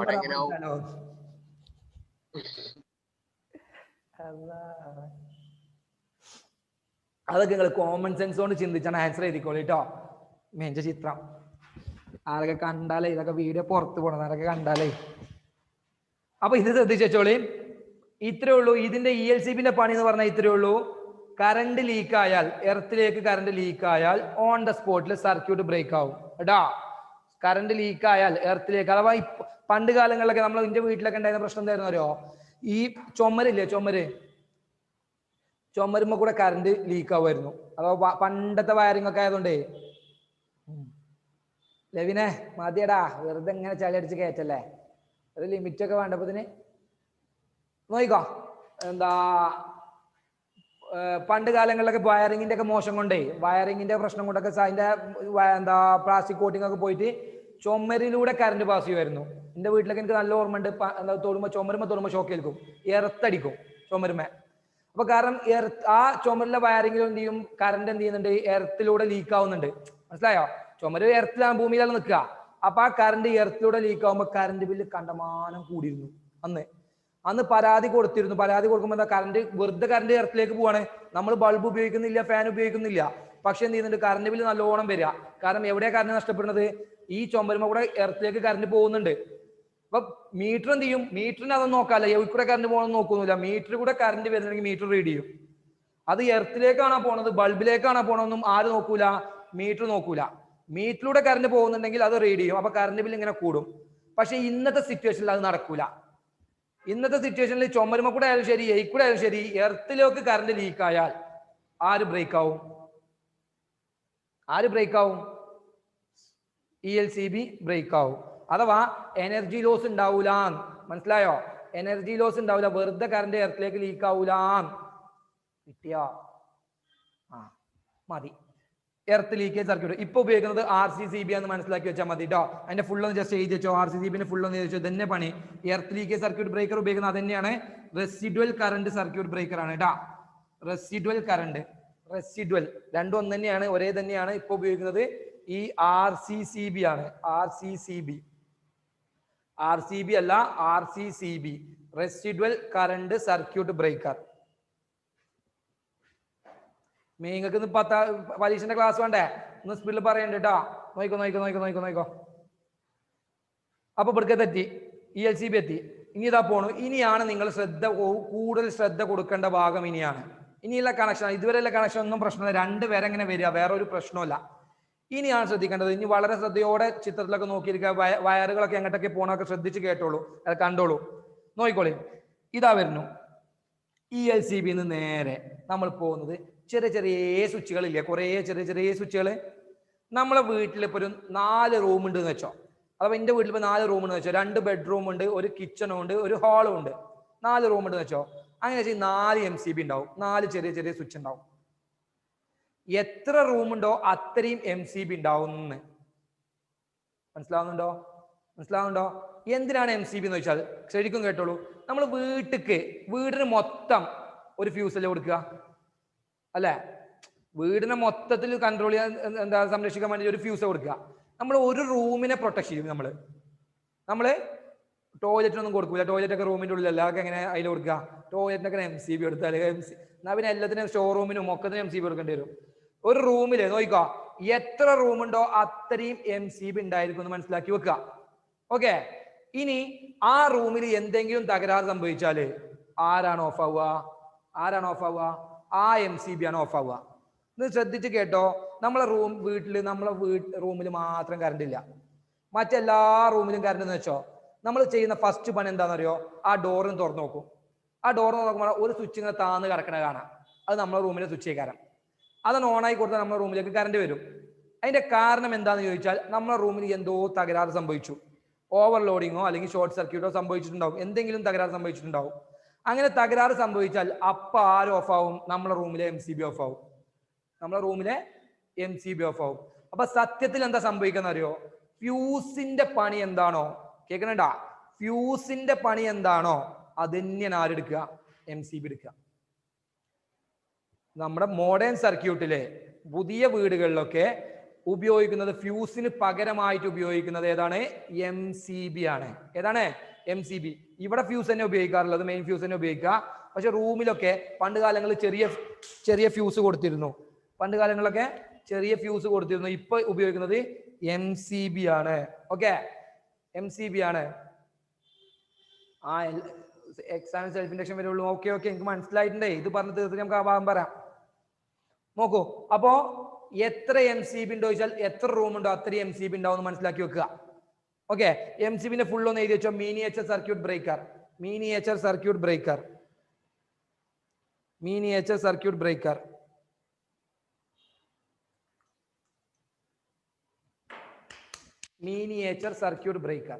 ഇനി കേട്ടോ, ശ്രദ്ധിക്കങ്ങട് നോക്കി. എന്താ MCBന്റെ പണി എന്താ?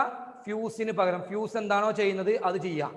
ഷോർട്ട് സർക്യൂട്ട് ഓവർലോഡിങ് സംഭവിച്ചാൽ എന്ത് ചെയ്യുക? ഓഫ് ആവുക. ഓക്കെ, ഇവിടുത്തെ വ്യത്യാസം കേട്ടോളൂ. ഇത് ഉരുകി പൊട്ടുക ചെയ്യാം, മെൽറ്റ് ചെയ്ത് പൊട്ടുക ചെയ്യുക. പിന്നെ നമ്മൾ വേറെ കെട്ടി കൊടുക്കണം ഫ്യൂസ്.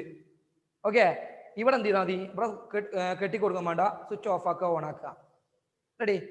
പിന്നെ ഇതിന്റെ എന്താ എഫക്റ്റ്?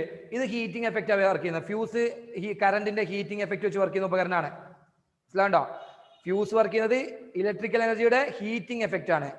ഇത് ഹീറ്റിംഗ് എഫക്റ്റും ഉണ്ട്, മാഗ്നറ്റിക് എഫക്റ്റും ഉണ്ട്. നോട്ട് ചെയ്ത് വെച്ചോട്ടാ, രണ്ടും ഉണ്ട്. മാഗ്നറ്റിക് എഫക്റ്റും ഉണ്ട്, ഹീറ്റിംഗ് എഫക്റ്റും ഉണ്ട്. ഇതൊന്നും ഇപ്പൊ നിങ്ങൾക്ക് ഉള്ളിൽ കയറി പഠിക്കേണ്ട, ജസ്റ്റ് അത് മാത്രം പഠിക്കുക. അതിന്റെ വർക്കിംഗ് ഒക്കെ 9ാം ക്ലാസ് പഠിച്ചതാണ്, അതുകൊണ്ട് നമ്മൾ ഇനി ഇവിടെ പഠിക്കേണ്ട ആവശ്യമില്ല, ചോദ്യം ചോദിക്കൂല. മാഗ്നറ്റിക് എഫക്റ്റും ഉണ്ട്, ഹീറ്റിംഗ് എഫക്റ്റും ഉണ്ട്. ആരുടെ? MCBക്ക്. ഇതിന്റെ എന്ത് മാത്രമേ ഉള്ളൂ? ഹീറ്റിംഗ് എഫക്റ്റ് മാത്രമേ ഉള്ളൂ. MCBക്ക് മാഗ്നറ്റിക് എഫക്റ്റ് ഉണ്ട്, ഹീറ്റിംഗ് എഫക്റ്റ് ഉണ്ട് എന്ന് മനസ്സിലാക്കി വെക്കുക. ഇനി ഉള്ളിൽ കയറിയാണ്, ഇനി MCBക്ക് പോവാണ്. എന്റെ വീട്ടിൽ 3 റൂമുണ്ട്. 3 MCB ഉണ്ട്. 1, 2, 3 MCB ഉണ്ട്. 1ാമത്തെ റൂം ഇത്, 2ാമത്തെ റൂം ഇത്, 3ാമത്തെ റൂം ഇത്. ഇത് സ്വിച്ച് ബോർഡാണ് കേട്ടോ, സ്വിച്ച് ബോർഡാണ്. ഇപ്പൊ ഞാൻ തൽക്കാലം സ്വിച്ച് ഒന്നും കൊടുത്തിട്ടില്ല. 3ാമത്തെ റൂമത്തെ സ്വിച്ച് ബോർഡ് മാത്രമേ വരക്കുന്നുള്ളൂ, അത് മാത്രമേ പഠിക്കേണ്ട ആവശ്യമുള്ളൂ, നോക്കേണ്ട ആവശ്യമുള്ളൂ. നോക്കിക്കോ, 3 MCB. ശ്രദ്ധിക്കുക, ഇവിടെ ഇനി ഇവിടെ നോക്കി, ഇവിടെ നോക്കി. ഇനിയാണ് ശ്രദ്ധിക്കേണ്ട കാര്യങ്ങൾ. ഇതാ വരുന്നത് ഫേസ് കേട്ടോ, ഫേസ് ആണ് ഈ വരുന്നത്. ഫേസ് നേരെ 1ാമത്തെ MCBന്റെ താഴത്തേക്ക് കണ്ടോ? MCBന്റെ ചിഹ്നം കണ്ടോ നിങ്ങള്? ഇതുണ്ടോ? കണ്ടോ? ഫ്യൂസിന്റെ അതേ ചിഹ്നമാണ്. ഇതിങ്ങനെ കടത്തി വരച്ചു, ഇതിങ്ങനെ കുത്തനെ വരച്ചു, അത്രേ ഉള്ളൂ. ഇതിങ്ങനെ കടത്തി വരച്ചിട്ടുണ്ട്, ഇതിങ്ങനെ കുത്തനെ വരച്ചിട്ടുണ്ട്, അത്രേ ഉള്ളൂ. രണ്ടുപേരെ പണിനെ എടുക്കുന്നത് അതിന് ചിഹ്നമൊക്കെ അറിയാമാർക്ക് തന്നെയാണ്. ഇതാ 1ാമത്തെ MCBക്കുള്ള കറണ്ട് താഴത്തേക്ക്, ഇതാ ഫേസ് താഴത്തേക്ക് കൊടുത്തു. ഓക്കെ, ഇനി ഈ MCB എന്നാണ് 1ാമത്തെ റൂമിലേക്കുള്ള ഫേസ് പോണത്. നോക്കിക്കോ, ഇതാ പോണു, ഇങ്ങനെ പോയിട്ട് 1ാമത്തെ റൂമിലേക്കുള്ള ഫേസ് കിട്ടി. 1ാമത്തെ റൂമിലേക്കുള്ള ഫേസ് കിട്ടി. ഇനി ഈ റൂമിക്ക് ഫേസ് മാത്രം മതിയോ? ന്യൂട്രൽ വേണ്ടേ? ഫേസ് മാത്രം മതിയോ? ന്യൂട്രൽ ഇതാ പോണു, ഇതാണ് ന്യൂട്രല്. ഈ പോണാണ് ന്യൂട്രല്. കണ്ടോ? ഈ പോണത് ഇതാ. ഞാനൊരു വയർ ഇങ്ങനെ എടുത്തു, അതിന് ന്യൂട്രൽ നമുക്ക് എവിടുന്നും വേണമെങ്കിൽ കൊടുക്കാം. ന്യൂട്രൽ എവിടുന്നും കൊടുക്കാം. അപ്പൊ ന്യൂട്രൽ ഇങ്ങനെ എടുത്തിട്ട് ഇങ്ങനെ എടുത്ത് വളച്ചിട്ട് നേരെ കൊണ്ടുപോയിട്ട് ഇങ്ങനെ ഒരു ഇതാ ന്യൂട്രലും കൊടുത്തു. അപ്പൊ ഇത് ന്യൂട്രലാണ്, ഇത് ഫേസ് ആണ്.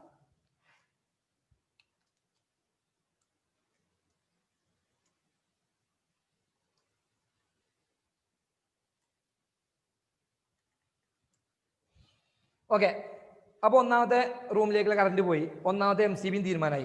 ഇനി നോക്കിക്കോ, 2ാമത്തെ MCBക്കുള്ള കറണ്ടിന്റെ കണക്ഷനാണ്. ഇവിടെയാണ് ശ്രദ്ധിക്കേണ്ടത്. പോണ കറണ്ടിന്റെ കണക്ഷൻ പോകണമെങ്കിൽ ഇതിന്റെ താഴത്തുനിന്ന് 1ാമത്തെ MCBന്റെ താഴത്തുനിന്ന് നേരെ 2ാമത്തെ MCBക്കുള്ള കറണ്ട് കൊടുത്തു. എന്നിട്ടോ 2ാമത്തെ MCB പോണതാ, ഇവിടുന്ന് ഫേസ് ഇതാ പോണു, ഇങ്ങനെ പോയിട്ട് ഇതാ 2ാമത്തെ റൂമിലേക്കുള്ള ഫേസ് കൊടുത്തു. ഇനിയോ 2ാമത്തെ റൂമിലേക്കുള്ള ന്യൂട്രൽ വേണ്ടേ? 2ാമത്തെ ന്യൂട്രൽ ഇതാ ഞാൻ ഇവിടുന്ന് എടുത്തത്. ഇതാണ് ന്യൂട്രൽ, ഈ പോണ ന്യൂട്രൽ അല്ലേ? അപ്പൊ ഞാൻ ഇവിടുന്ന് എടുത്തിട്ട് ഇങ്ങനെ വളച്ചു കൊടുത്തിട്ട് നേരെ 2ാമത്തെ റൂമിലേക്കുള്ള ന്യൂട്രലും കൊടുത്തു. അപ്പൊ 2 റൂമിലേക്കുള്ള കണക്ഷൻ ഓക്കെയാണ്. ഇനി 3ാമത്തെ റൂം, ഇവിടെയാണ് കറണ്ട്. നമ്മൾ സ്വിച്ച് ബോർഡിലേക്ക് കറണ്ട് കിടക്കുക, സ്വിച്ച് ബോർഡിന്റെ ഉള്ളിലേക്ക് കിടക്കുകയാണ്. 3ാമത്തെ റൂമിലേക്കുള്ള കറണ്ട് ഇതാ 2ാമത്തിന്റെ അടിയിൽ നിന്ന് കൊടുത്തു ഫേസ്. ഇവിടെയൊക്കെ കറണ്ട് കണക്ഷൻ വേണം, അല്ലെങ്കിൽ കറണ്ട് ഇവിടെ കിട്ടാതെ എങ്ങനെ ഇവിടെ എത്തൂല. അപ്പൊ ഇവിടെ നേരിട്ട് കണക്ട് ചെയ്തു.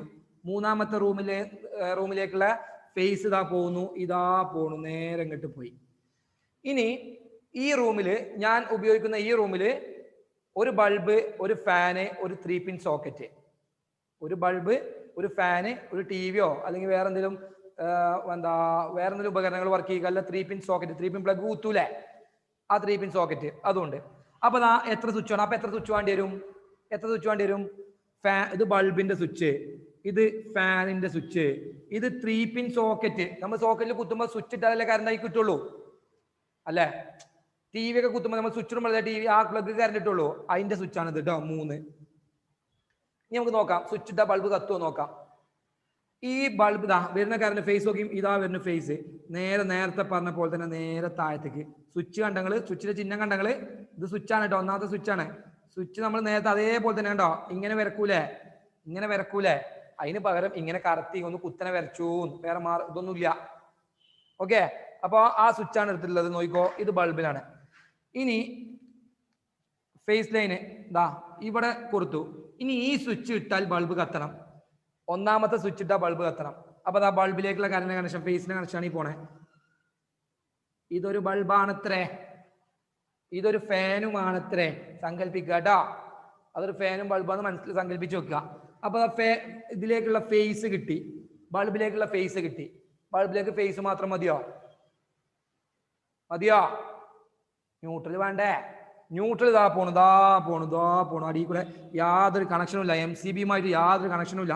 ഇങ്ങനെ പോയിട്ട് ഞാൻ എന്ത് ചെയ്തു, നേരെ ഇതെടുത്തിട്ട് ഇങ്ങനെ പോയിട്ട് ഇതാണ് ന്യൂട്രലിന്റെ വയറ്.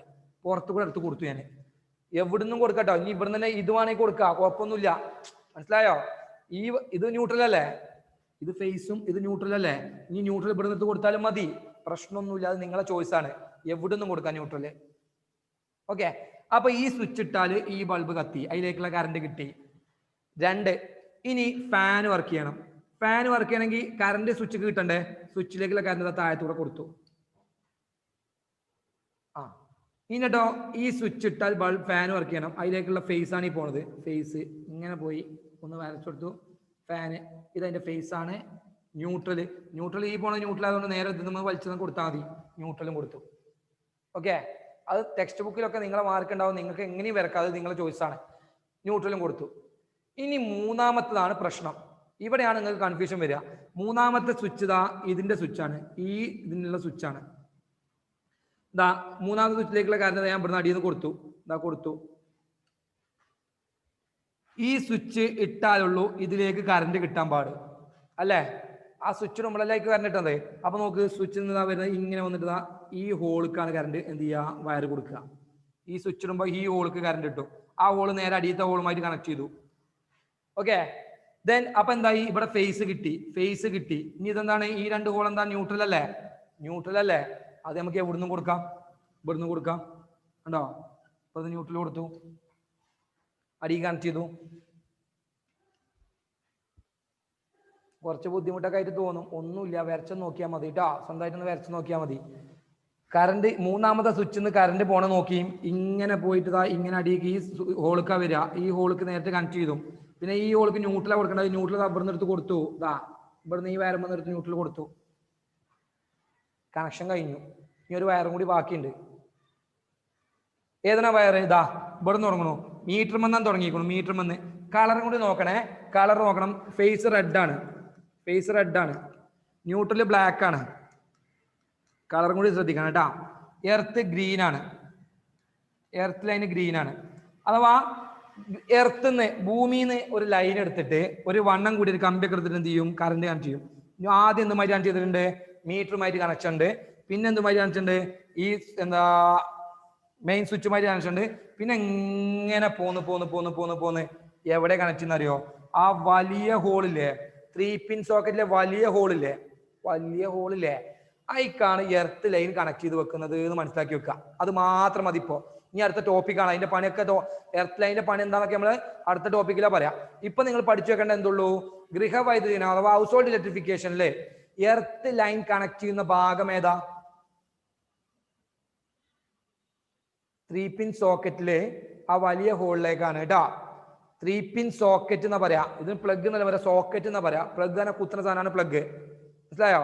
ഇത് 3 പിൻ സോക്കറ്റിലെ വലിയ ഹോളിലേക്കാണ് എന്ത് ചെയ്യുന്നത്, ഈ എർത്ത് ലൈൻ കണക്ട് ചെയ്ത് വെക്കുന്നത്. ഇതോടുകൂടി ഗൃഹവൈദ്യുതീകരണം വീട്ടിലെ ഫുള്ള് കണക്ഷനായി. കൂടി പറയാം. അപ്പൊ ചില ഉപകരണങ്ങൾക്ക് 2 ഇതുള്ളല്ലോ, ഒന്ന് ഫേസും ഒന്ന് ന്യൂട്രലും ആണല്ലോ. മതി. ആ എർത്തിക്കുള്ള കണക്ഷനിന്റെ ഉണ്ടാവൂലല്ലോ. അപ്പൊ അങ്ങനത്തെ ഇതാൾ ഉപയോഗിക്കുമ്പോഴേ ഷോർട്ട് സർക്യൂട്ടിന് സാധ്യത ഉണ്ടാവും. ഇല്ല. കാരണം ബൾബിലേക്ക് ഫേസും ന്യൂട്രലും മതിയല്ലോ. കാരണം ബൾബിന് എന്തുണ്ട്, റെസിസ്റ്റൻസ് ഉണ്ട് ഇല്ലേ? അപ്പൊ ഫേസും ന്യൂട്രലും കണക്ട് ചെയ്യുമ്പോൾ റെസിസ്റ്റൻസ് ഉണ്ടായാൽ മതി. വിത്തൗട്ട് ദ റെസിസ്റ്റൻസ് ആണ് ഷോർട്ട് സർക്യൂട്ട് ആവുക. ഫാനിക്ക് നമ്മൾ എന്താ കൊടുക്കും, ഫേസും ന്യൂട്രലാണ് കൊടുക്കുക. ഫാനിന് എന്തുണ്ട്, റെസിസ്റ്റൻസ് ഉണ്ട്. അപ്പൊ അവിടെ എന്തുമില്ല, ഷോർട്ട് ആവൂല. നമ്മൾ ന്യൂട്രൽ ലൈന് കൊടുക്കുന്നത്, എർത്ത് ലൈന് കൊടുക്കുന്നത് ഷോർട്ട് ആവാതിരിക്കാനല്ല. അല്ലേ? എർത്ത് ലൈന് മൂന്നാമത്തെ ലൈന് കൊടുക്കുന്നത് ഷോർട്ട് സർക്യൂട്ട് ആവാതിരിക്കാനല്ല. അതിന്റെ ഫംഗ്ഷൻ വേറെയാണ്. ഈ എർത്ത് ലൈന് മൂന്നാമത്തെ ലൈനായ എർത്ത് ലൈൻ, ഈ പച്ച ലൈനിന്റെ ഫംഗ്ഷൻ എന്ന് പറയുന്നത് അത് വേറെയാണ്. അത് ഞാൻ വ്യക്തമായിട്ട് നിങ്ങൾക്ക് അടുത്ത ക്ലാസ്സിലാണ്, അടുത്ത ടോപ്പിക്കാണത്. 3 പിൻ പ്ലഗ് ആൻഡ് സേഫ്റ്റി ഒരു ടോപ്പിക്കിനെ വരുന്നുണ്ട്. അത് എർത്ത് ലൈനുമായി ബന്ധപ്പെട്ട് അത് എന്താണ് അപ്പൊ പറയാം കേട്ടോ.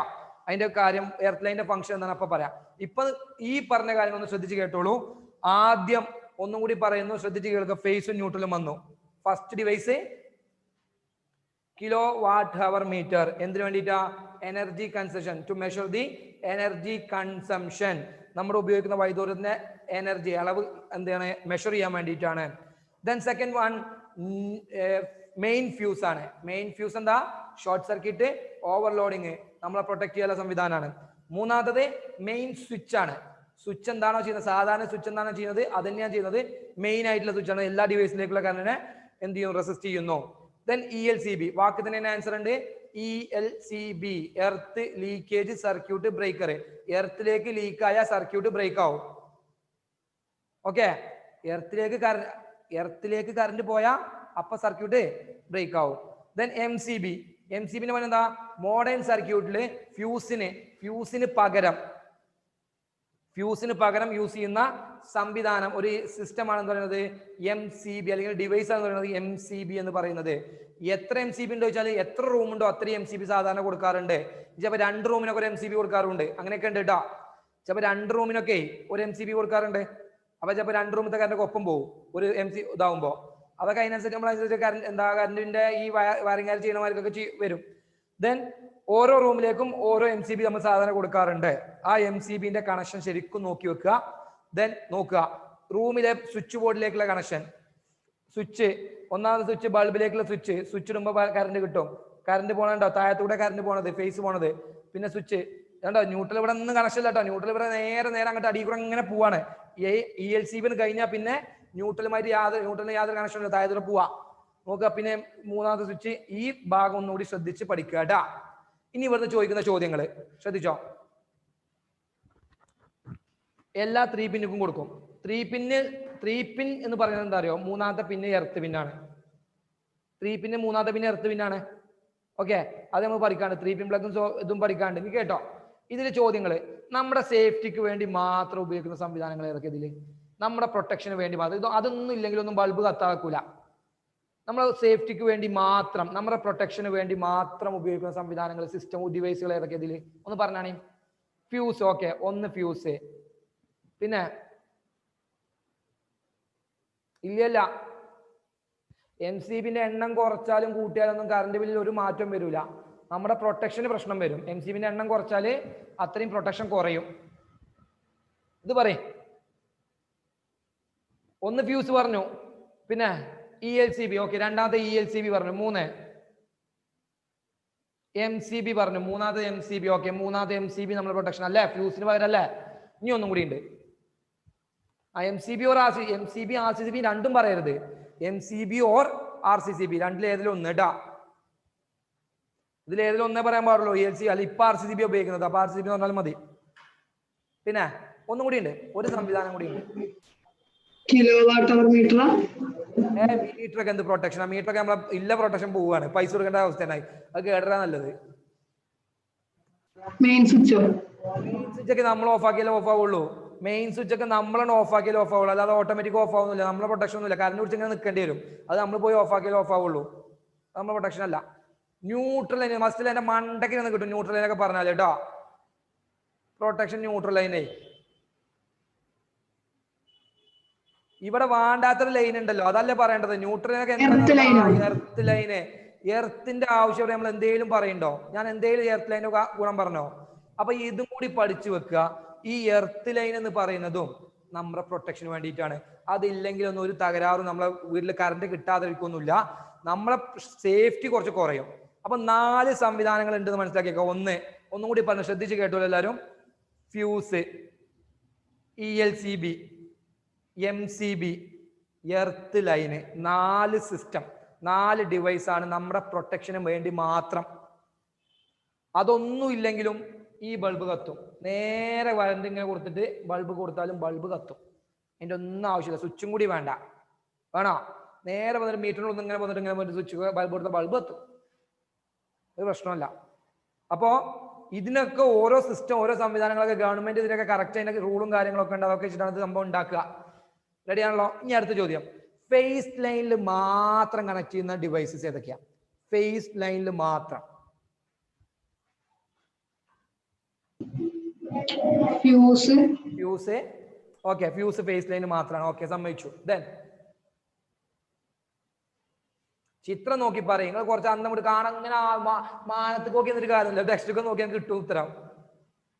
പറഞ്ഞോ, പറഞ്ഞോ. MCB. ഫ്യൂസ്. ഓക്കെ, ദെൻ അടുത്തത് MCB. MCB അതാണ് അതിന്റെ ഉത്തരം. രണ്ടാമത് MCB. ഇങ്ങോട്ട് നോക്കി.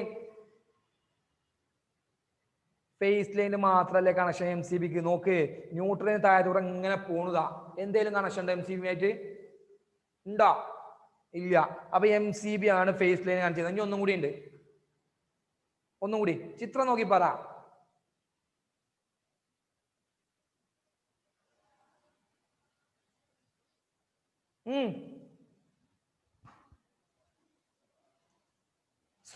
സ്വിച്ച് ബോർഡ് എന്ന് പറയുന്നത് കേട്ടാ. സ്വിച്ച് ബോർഡ് എന്ന് പറഞ്ഞാൽ തെറ്റാണ്. കാരണം ബോർഡിൽ എന്തുണ്ട്? ന്യൂട്രലും എർത്തൊക്കെ വരുന്നുണ്ട് 3 പിൻ സോക്കറ്റിൽ. സ്വിച്ച് എന്ന് പറയാം. സ്വിച്ച് ബോർഡ് എന്നല്ല, സ്വിച്ച്. കണ്ട, സ്വിച്ചുകൾ കണക്ട് ചെയ്യുന്നത് ഏതിലാണ്? ഫേസ് ലൈനിലാണ്. അപ്പൊ ഫേസ് ലൈനിൽ കണക്ട് ചെയ്യുന്ന സാധനങ്ങൾ ഏതൊക്കെയെന്ന് ചോദിച്ചാൽ ഏതൊക്കെ വരിക? Main fuse, MCB, switch. 3 എണ്ണം. ഓക്കെ അല്ലേ? റെഡി. അപ്പോൾ ബാക്കിയുള്ള കാര്യങ്ങളൊക്കെ ഞാൻ അടുത്ത ക്ലാസ്സിൽ പറയാം. ഒറ്റൊരു ചോദ്യം കൂടി, ഒറ്റൊരു ഹോംവർക്ക് കൂടി തന്നിട്ട് ഞാൻ അവസാനിപ്പിക്കുകയാണ്. അടുത്ത ക്ലാസ്സിൽ വരുമ്പോൾ നോട്ട്ബുക്കിൽ ഇവിടെ ഞാൻ ഒരു ബൾബ്, ഒരു ഫാന്, ഒരു 3 പിൻ സോക്കറ്റ് ആണ് വരച്ചത്. അടുത്ത ക്ലാസ്സിൽ നിങ്ങൾ വരുമ്പോൾ ഇവിടെ മുതൽ വരക്കുക. ഇവിടെ മുതൽ സ്വന്തമായിട്ട് കോപ്പി എടുക്കാതെ വരക്കുക, നോക്കി വരക്കുക. 2 ബൾബ്, 2 ഫാന്, ഒരു TV.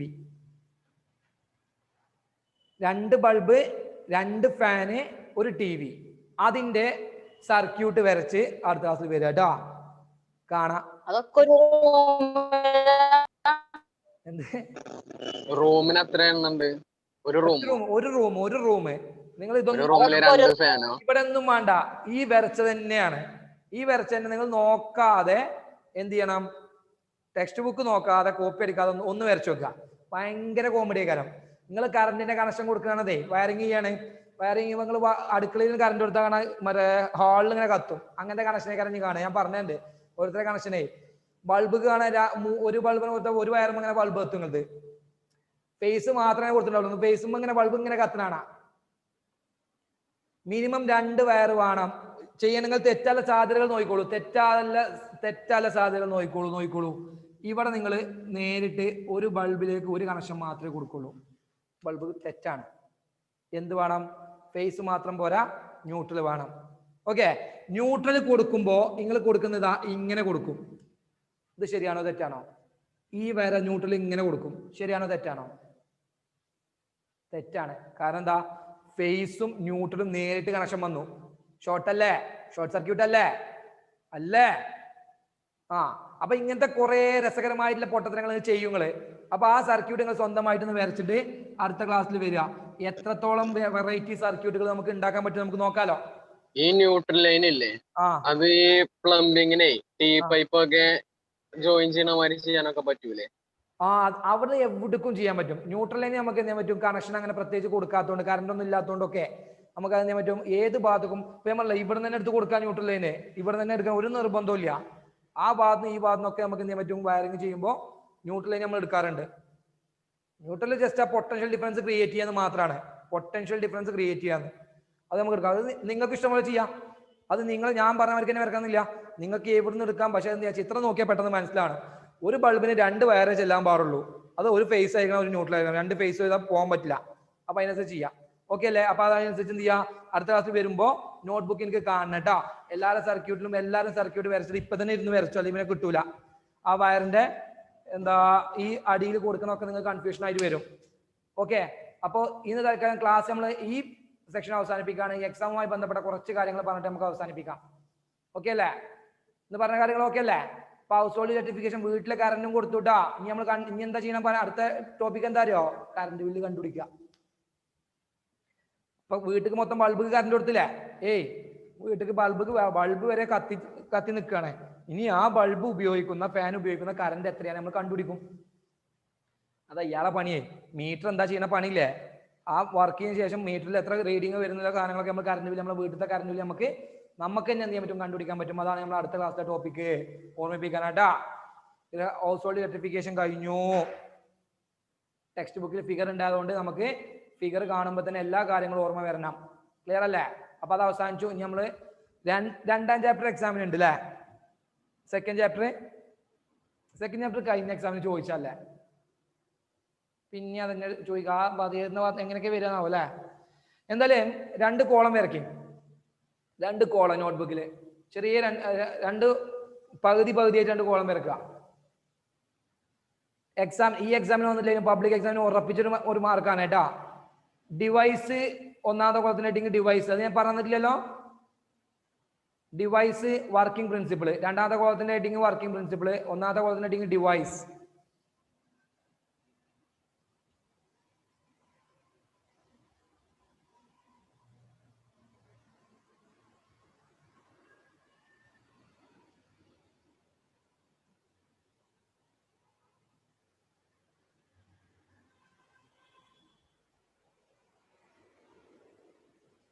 കൊടുത്താ? നിങ്ങൾക്ക് നേരെ വിക്ടേഴ്സ് ചാനൽ ക്ലാസ് മാത്സോ എന്നാ എഴുതിക്കോ. ഒന്നാമത്തെ ഉപകരണത്തിന്റെ പേര് ഇലക്ട്രിക്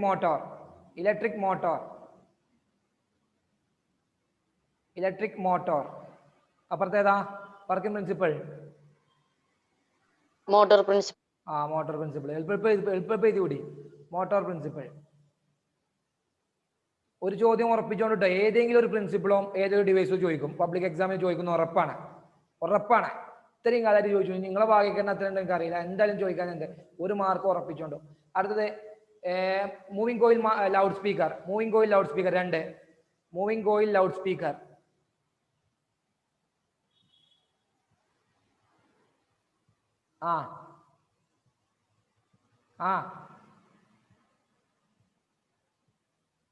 മോട്ടോർ പ്രിൻസിപ്പിൾ തന്നെയാണ്. Motor principle.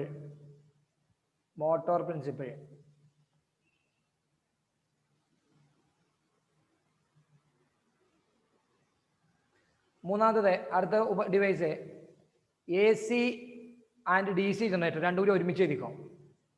AC and DC generator.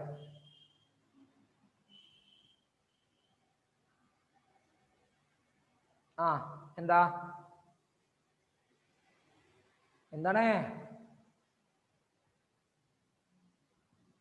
ഏതാടാ? Electromagnetic induction. EMI എന്ന് എഴുതിയാൽ മതി. Electromagnetic induction. ടെക്സ്റ്റ് എക്സാമിന് EMI എന്ന് എഴുതിയൊക്കെ ചെയ്തിട്ടാ. ഷോർട്ട് ഫോം ഒരിക്കലും ഉപയോഗിക്കരുത്. ഒന്നിന്റെ ഷോർട്ട് ഫോം ഉപയോഗിക്കരുത് എക്സാമിന്. നിങ്ങൾക്ക് ഇപ്പൊ നോട്ട് എഴുതുമ്പോൾ എഴുതി കഴിയുന്ന മാതിരി എക്സാം ഹാളിൽ പോയാണ്ട് ഒരു വാക്കിന്റെ പോലും ഷോർട്ട് ഫോം എഴുതി വെക്കരുത്. Electromagnetic induction.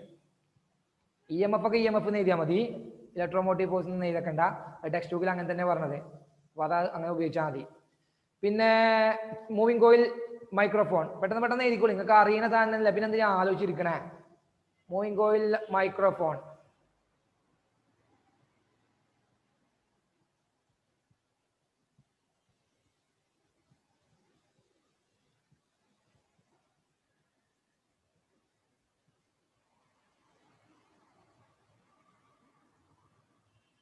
വേണ്ട, MCB ഒക്കെ ജസ്റ്റ് ആ ടെക്സ്റ്റ് ബുക്കിൽ പോയിന്റ് ഉണ്ടല്ലോ, ടെക്സ്റ്റ് ബുക്കിൽ ഉണ്ടാവും. ഞാൻ ആ പറഞ്ഞ 2 പേജ് അപ്പുറത്തുണ്ടല്ലോ, ആ നോക്കിയാൽ മതി കേട്ടാ.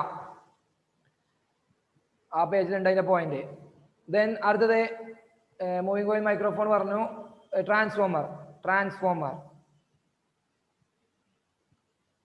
ട്രാൻസ്ഫോമറിന്റെ വർക്കിംഗ് പ്രിൻസിപ്പിൾ എന്താടാ?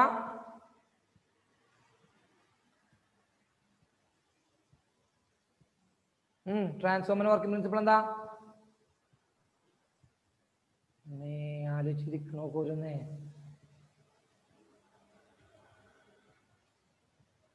Mutual induction. പടച്ചോനെ, മനുഷ്യന്മാരെ നിങ്ങൾ ഞാൻ പറയിപ്പിക്കുവോ? മ്യൂച്വൽ ഇൻഡക്ഷൻ കൈമാറി ഇത് ഇത്ര പറയാത്ര സമയം എടുത്ത ന്യൂസ് ചെയ്യപ്പോ ഒന്ന് വീഡിയോ ആയിക്കാ. അങ്ങനെ കാണാൻ പുതിയായി. റനീം ഹുസൈബോ ഉണ്ടോ? കാണുന്നുണ്ടോ? വീഡിയോ കാണുന്നുണ്ടോ? ക്ലാസ് കേൾക്കണ്ടോ? Raneem full ഡാർക്കാണല്ലോ. Faheema, ഫാമിസ, Sinan, Rinshad.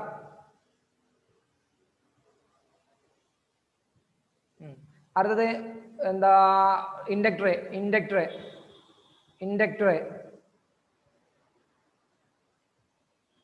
Self induction കേട്ടാ. സെൽഫ് ഇൻഡക്ഷൻ ഞാൻ ചോദിക്കാന്ന് പിന്നെ അതിന് സമയം പോകും.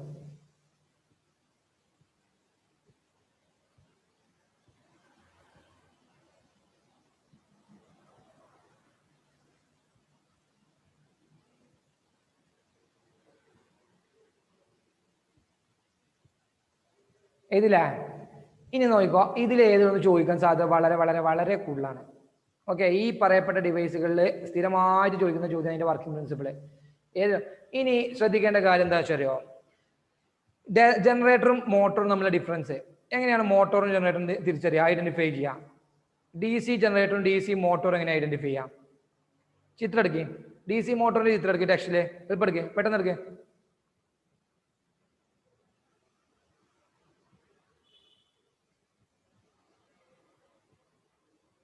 എടുത്താ DC മോട്ടോറിന്റെ ചിത്രം എടുത്താ.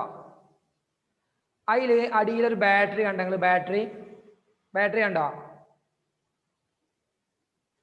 ആ ഫിഗറിൽ ബാറ്ററി കണ്ടോ? ആ ബാറ്ററി കണ്ട അത് മോട്ടോർ ആണെന്ന് മനസ്സിലാക്കി വെക്കുക. നിങ്ങൾ വലിച്ചു വാരി കുത്തരുത്. ജനറേറ്റർ ആണെന്ന് പറയാൻ എന്ത് ചെയ്യരുത്, ആൻസർ ചെയ്യരുത്. രണ്ടും ഒരേ മാർക്കാണ് ഫിഗർ. അതിലാകെ വ്യത്യാസമുള്ള എന്താ അറിയോ, അവിടെ മോട്ടോർ ആണെങ്കിൽ അവിടെ ബാറ്ററി കയറി ഉണ്ടാവും, മറ്റൊരു ഗാൽവനോമീറ്ററോ ബൾബ് കയറി ഉണ്ടാവുക. DC ജനറേറ്റർ ആണെങ്കിൽ അതൊന്നുമില്ലെങ്കിൽ ഗാൽവനോമീറ്ററോ അല്ലെങ്കിൽ ബൾബോ ഉണ്ടാവുക, കറണ്ട് ഇങ്ങോട്ട് ഇട്ടുക. മോട്ടോർ കറണ്ട് അങ്ങോട്ട് കൊടുക്കുകയാണ് അല്ലേ? മോട്ടോർ കറണ്ട് അങ്ങോട്ട് കൊടുക്കുകയാണ് അല്ലേ? അപ്പൊ മോട്ടോറിന് ബാറ്ററി ഉണ്ട് എന്ന് മനസ്സിലാക്കി വെക്കുക. കറണ്ട് കൊടുത്തിട്ട് വർക്ക് ചെയ്യാം. മറ്റത് എന്താ ഉണ്ടാവുക, ഒരു ഗാൽവനോമീറ്ററോ അല്ലെങ്കിൽ ബൾബോ ഉണ്ടാവുക. എന്താ പിന്നെ നീ കേട്ടോ. അപ്പൊ മോട്ടോറും ജനറേറ്ററും തമ്മിലുള്ള ഡിഫറൻസ് ആ രീതിയിൽ പഠിച്ചു വെക്കുക. ബാക്കി സ്ട്രക്ചർ ഒക്കെ ഒരേ മാതിരി തന്നെയാണ്. DC ജനറേറ്ററും DC മോട്ടോറും ഒക്കെ സ്ട്രക്ചർ ഒക്കെ ഒരേ മാതിരി തന്നെയാണ്. ഇനി ഞാൻ നിർബന്ധമായിട്ടും പഠിക്കേണ്ട കാര്യങ്ങളാണ് നീ പറഞ്ഞത്. ശ്രദ്ധിച്ചു കേട്ടോ. അതിന്റെ കൂടെ അങ്ങനെ കിട്ടുന്ന പറഞ്ഞു തരും. ശ്രദ്ധിച്ചോ. ഫ്ലെമിങ്ങിന്റെ ഇടത് കൈ നിയമം വലത് കൈ നിയമം, ലെഫ്റ്റ് ഹാൻഡ് റൂളും റൈറ്റ് ഹാൻഡ് റൂളും ഡെഫിനിഷൻ പഠിക്കണം, നിർബന്ധം.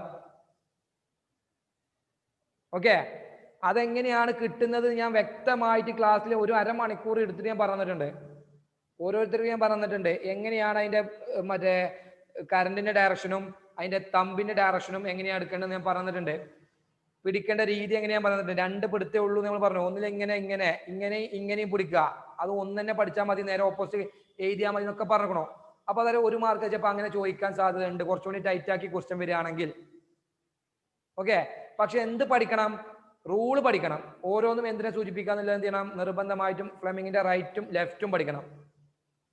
രണ്ടും ഒന്ന് തന്നെയാണ്. ഒന്ന് ലെഫ്റ്റും പറയാം, ഒന്ന് റൈറ്റും പറയാം. ബാക്കി എല്ലാം സൂചിപ്പിക്കുന്നത് എന്ത് തന്നെയാണ്? ചൂണ്ടുവിരല്, 4 ഫിംഗർ മാഗ്നറ്റിക് ഫീൽഡിന്റെ ഡയറക്ഷന്, കറണ്ടിന്റെ direction middle finger, thumb indicate ചെയ്യുന്ന ഡയറക്ഷൻ ഓഫ് മോഷൻ. 3 തന്നെയാണ്. പിന്നെ ഫുള്ള് ഡെഫിനിഷൻസ്.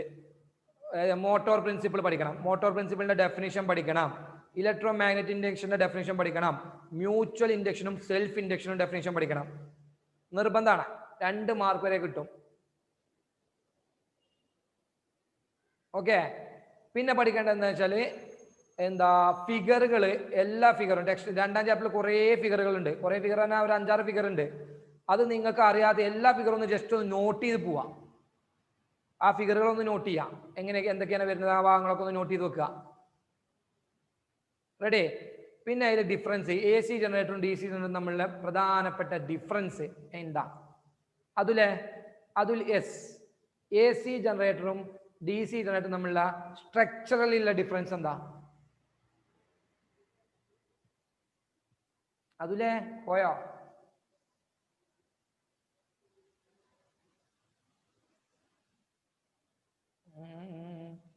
എന്താണ് വേറെ ആരോടല്ലേ?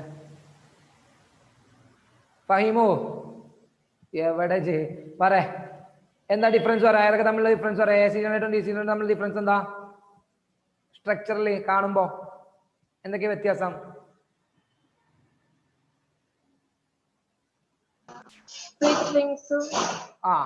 സ്ലിപ്പ് റിങ്ങും സ്പ്ലിറ്റ് റിങ്ങും അല്ലെ? AC ജനറേറ്ററിൽ സ്ലിപ്പാണ്, DC ജനറേറ്ററിൽ സ്പ്ലിറ്റ് ആണ്. അത് നമ്മൾ വ്യത്യാസം ഒന്ന് ഫുൾ റിംഗ് ആണ് അല്ലെ, സ്ലിപ്പ് റിംഗ് ഫുൾ ആണ്. അതാണ് വ്യത്യാസം മനസ്സിലാവേണ്ടത്. സ്ട്രക്ചർ നോക്കുമ്പോൾ മുഴുവൻ റിംഗ് ഉണ്ടെങ്കിൽ അത് AC ജനറേറ്റർ ആണെന്നും ഹാഫ് റിംഗ് ഉള്ളുവെങ്കിൽ അത് DC ജനറേറ്റർ ആണെന്ന് മനസ്സിലാക്കി വെക്കുക.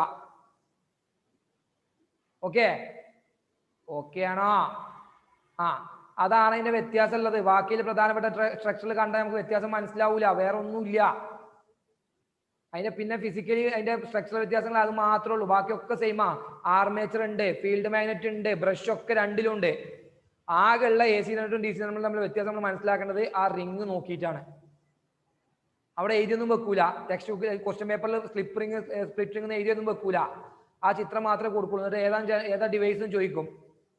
ഓക്കെ, ഇനി അതിന്റെ സിമിലാരിറ്റിയിൽ പ്രധാനപ്പെട്ട ഒരു പോയിന്റ് ഞാൻ പറഞ്ഞിട്ടുണ്ടായിരുന്നു. അതിന്റെ പ്രധാനപ്പെട്ട ഒരു സാമ്യത എന്താ? ഫിദാക്കെ പറഞ്ഞ ഫിദോ എന്താണ് പ്രധാനപ്പെട്ട ഒരു സിമിലാരിറ്റി ഉണ്ട്? സ്ട്രക്ചറലി സിമിലാരിറ്റി പറയണ്ട, അത് നമുക്ക് ഏത് പൊട്ടനും പറയാൻ പറ്റും അല്ലെ. ഫീൽഡ് മാഗ്നറ്റ് ഉണ്ട്, ആർമേച്ചർ ഉണ്ട്, ബ്രഷ് ഉണ്ട് എന്ന് ആർക്കും പറയാം. അതിൽ പ്രധാനപ്പെട്ട ഒരു പോയിന്റ് ഞാൻ നോട്ട് ചെയ്ത് വെക്കാൻ പറഞ്ഞു. പ്രധാനപ്പെട്ട ഒരു പോയിന്റ് ഉണ്ട് തമ്മിലുള്ള ഒരു സാമ്യത. എന്തായിരുന്നു അത്?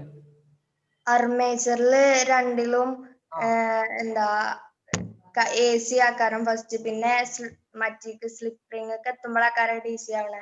യെസ്, അതാണ് അതിന്റെ പോയിന്റ്. രണ്ട് ജനറേറ്ററിലും ആർമേച്ചറിൽ ഇൻഡ്യൂസ് ചെയ്യുന്ന കറണ്ട് AC ആണ് കേട്ടോ. ആർമേച്ചറിൽ ഇൻഡ്യൂസ് ചെയ്യുന്ന കറണ്ട് AC ആണ്. DC ജനറേറ്റർ എന്ത് ചെയ്യുന്നു? AC DC ആക്കി മാറ്റുകയാണ്. ഓക്കെ, ആ പോയിന്റ് ഒന്ന് നോട്ട്, ആരും ശ്രദ്ധിക്കപ്പെടാതെ പോകുന്ന പോയിന്റ് ആണ്, മറക്കുന്ന പോയിന്റ് ആണ്, നോട്ട് ചെയ്ത് വെച്ചോണ്ടോ. ക്ലിയർ ആണല്ലോ? ക്ലിയർ ആണല്ലോ?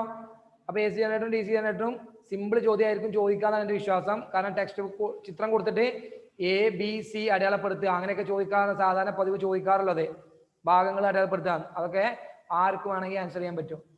ദെൻ ട്രാൻസ്ഫോമറുമായി ബന്ധപ്പെട്ട് പ്രോബ്ലം പ്രതീക്ഷിച്ചുകൊണ്ടു. ട്രാൻസ്ഫോമറിന്റെ VS, VP, NS, NP എത്ര ഇക്വേഷൻ പറഞ്ഞു?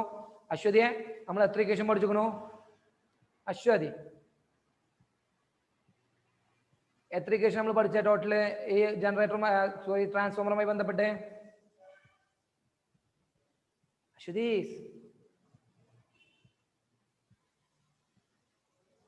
അശ്വതി എവിടെ പോയി കിടക്ക പെണ്ണേ? ദെൻ അഫ്ന പറഞ്ഞേ. അഫ്ന ഒക്കെ നിർത്തിപ്പോയോ?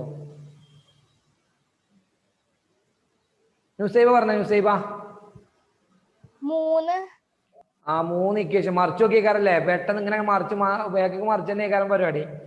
നുസൈബ പറഞ്ഞ ഒന്നാമത്തെ ഇക്വേഷൻ പറഞ്ഞ. നുസൈബ ഒന്നാമത്തെ ഇക്വേഷന് ഏറ്റവും അടിസ്ഥാനപരമായിട്ടുള്ള ഇക്വേഷൻ. മറിച്ച മണ്ടൊക്കെ കിട്ടും, മറിച്ചാതെ മര്യാദ നോക്കാതെ പറഞ്ഞു.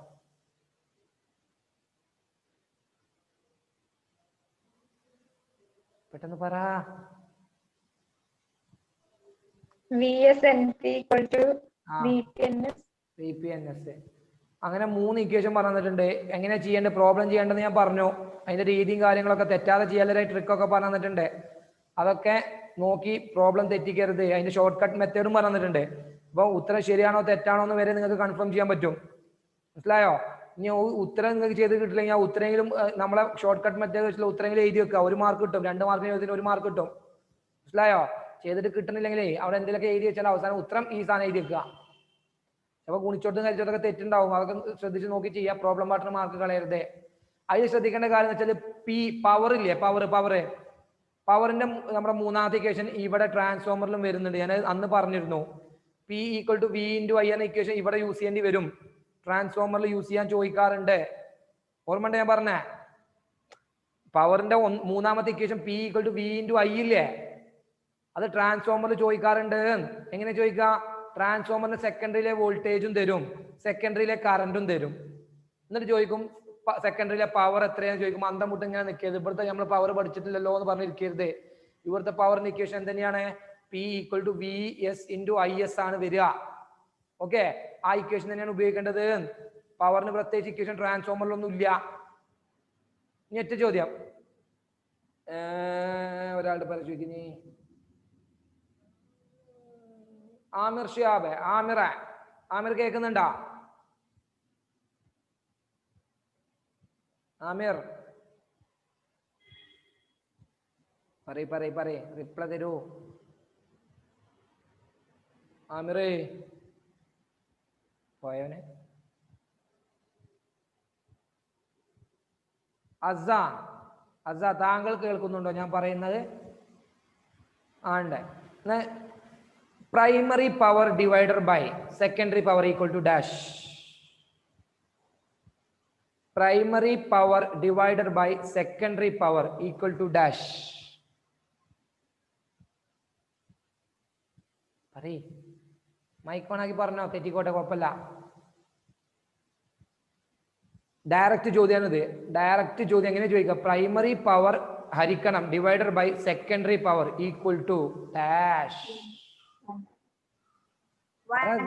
എന്തെങ്കിലുമൊക്കെ പറ. ആ 1 ആൻസർ.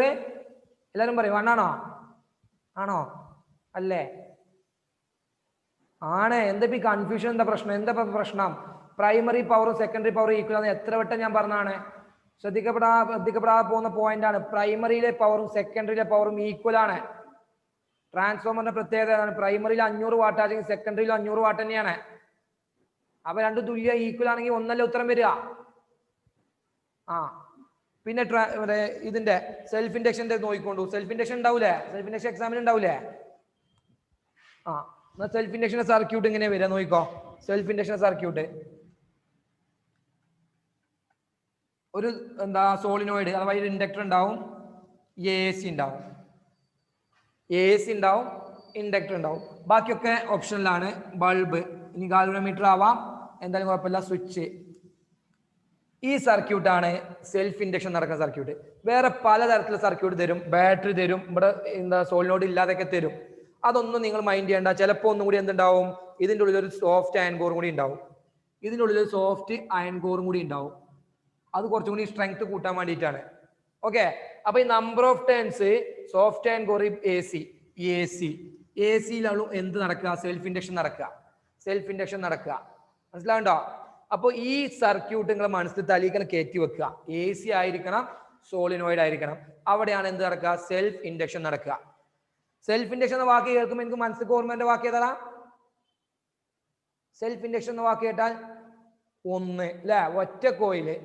വേറൊരു ടേം കൂടി ഉണ്ട്, അതിന്റെ കൂടെ ടേം കൂടെ ഉണ്ട്, പ്രധാനപ്പെട്ട ടേം അതിൻ്റെ ഉള്ളിലില്ലേ? പറയ, അതന്നെയാണ്.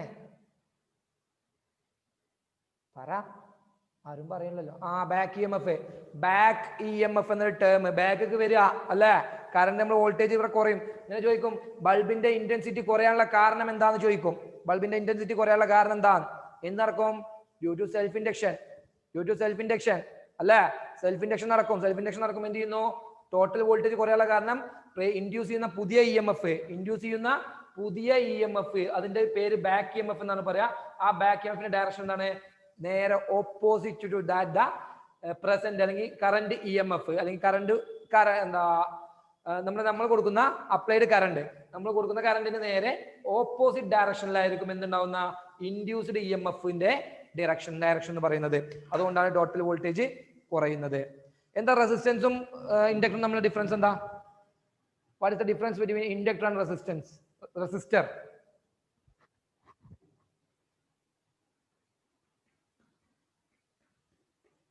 അതെ പറയാ, ഒരാൾ പറയാം ഇൻഡക്ടർ റെസിസ്റ്റൻസ് നമ്മൾ വ്യത്യാസം പറയും. നേഹ പറഞ്ഞ, നേഹ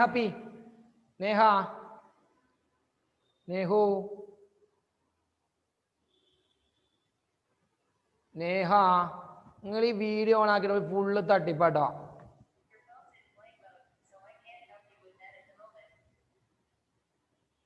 പേടിക്കണ്ട, എന്റെ കമ്പ്യൂട്ടറാ.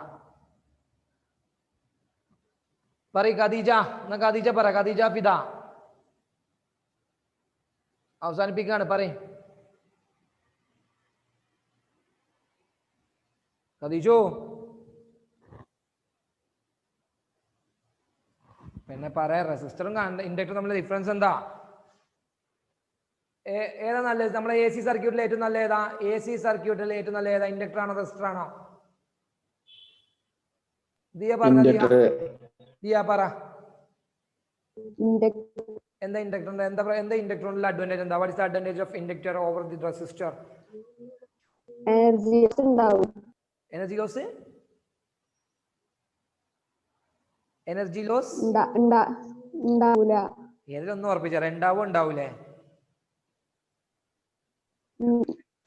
എനർജി ലോസ് ഉണ്ടാവും. റെസിസ്റ്ററിൽ എനർജി ഉണ്ടാവും. ഇതേതാ ഭാഷ പഠിച്ചോനെ? എനിക്ക് ഒന്നും മനസ്സിലായില്ല. നിങ്ങൾക്ക് ആർക്കും മനസ്സിലായടാ? എനർജി ഇൻഡക്ടർ യൂസ് ചെയ്യുമ്പോൾ AC സർക്യൂട്ടുകൾ ഇൻഡക്ടർ യൂസ് ചെയ്യുമ്പോൾ അവിടെ എനർജി ലോസ് ആവുമോ ഇല്ലയോ?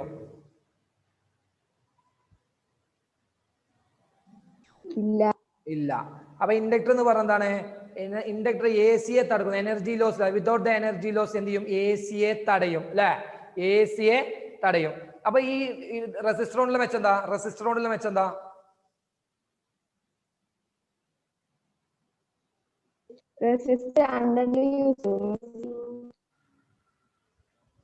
റെസിസ്റ്റർ ഓഫ് ആയിക്കണം, മൈക്ക് ഓഫ് ആയിക്കണം. റെസിസ്റ്റർ എന്ന് പറയുന്നത് AC-യിലും ഉപയോഗിക്കാം, DC-യിലും ഉപയോഗിക്കാം കേട്ടോ. റെസിസ്റ്റർ എന്ന് പറയുന്നത് AC സർക്യൂട്ടിൽ ഉപയോഗിക്കാൻ പറ്റും, DC സർക്യൂട്ടിൽ ഉപയോഗിക്കാൻ പറ്റും. പക്ഷെ ഇൻഡക്ടർ എന്ന് പറയുന്നത് AC സർക്യൂട്ടിൽ ഉപയോഗിക്കാൻ പറ്റൂ, AC സർക്യൂട്ടിൽ മാത്രമേ ഉപയോഗിക്കാൻ പറ്റുള്ളൂ. DC-യിൽ ഇൻഡക്ടർ വർക്ക് ചെയ്യൂല. ഓക്കെ അല്ലേ? അപ്പൊ ഇത്രയും കാര്യങ്ങളൊന്ന് ശ്രദ്ധിച്ചു വെക്കുക. സർക്യൂട്ടുകൾ നോക്കുക, എന്താ ഫിഗറുകൾ നോക്കുക. ഇലക്ട്രോമാഗ്നറ്റിക് ഇൻഡക്ഷനുമായി ബന്ധപ്പെട്ട് ജനറേറ്ററിന്റെ വർക്കിങ്ങും കാര്യങ്ങളൊക്കെ ഒന്ന് ശ്രദ്ധിച്ചു വെക്കുക. ഇതും മൂവിംഗ് കോയിൽ മൈക്രോഫോണും മൂവിംഗ് കോയിൽ ലൗഡ് സ്പീക്കറും ഇല്ലേ, അതിന്റെ വർക്കിങ്ങും അതും കൂടി ഒന്ന് നോട്ട് ചെയ്ത് വെച്ചോണ്ട് കേട്ടോ. പിന്നെ energy change. What is the energy change of moving coil microphone? Adil, what is the energy change of moving coil microphone? പഠിച്ചിട്ടില്ല കേട്ടോ, പഠിച്ചിട്ടില്ല. What is the energy change of moving coil microphone?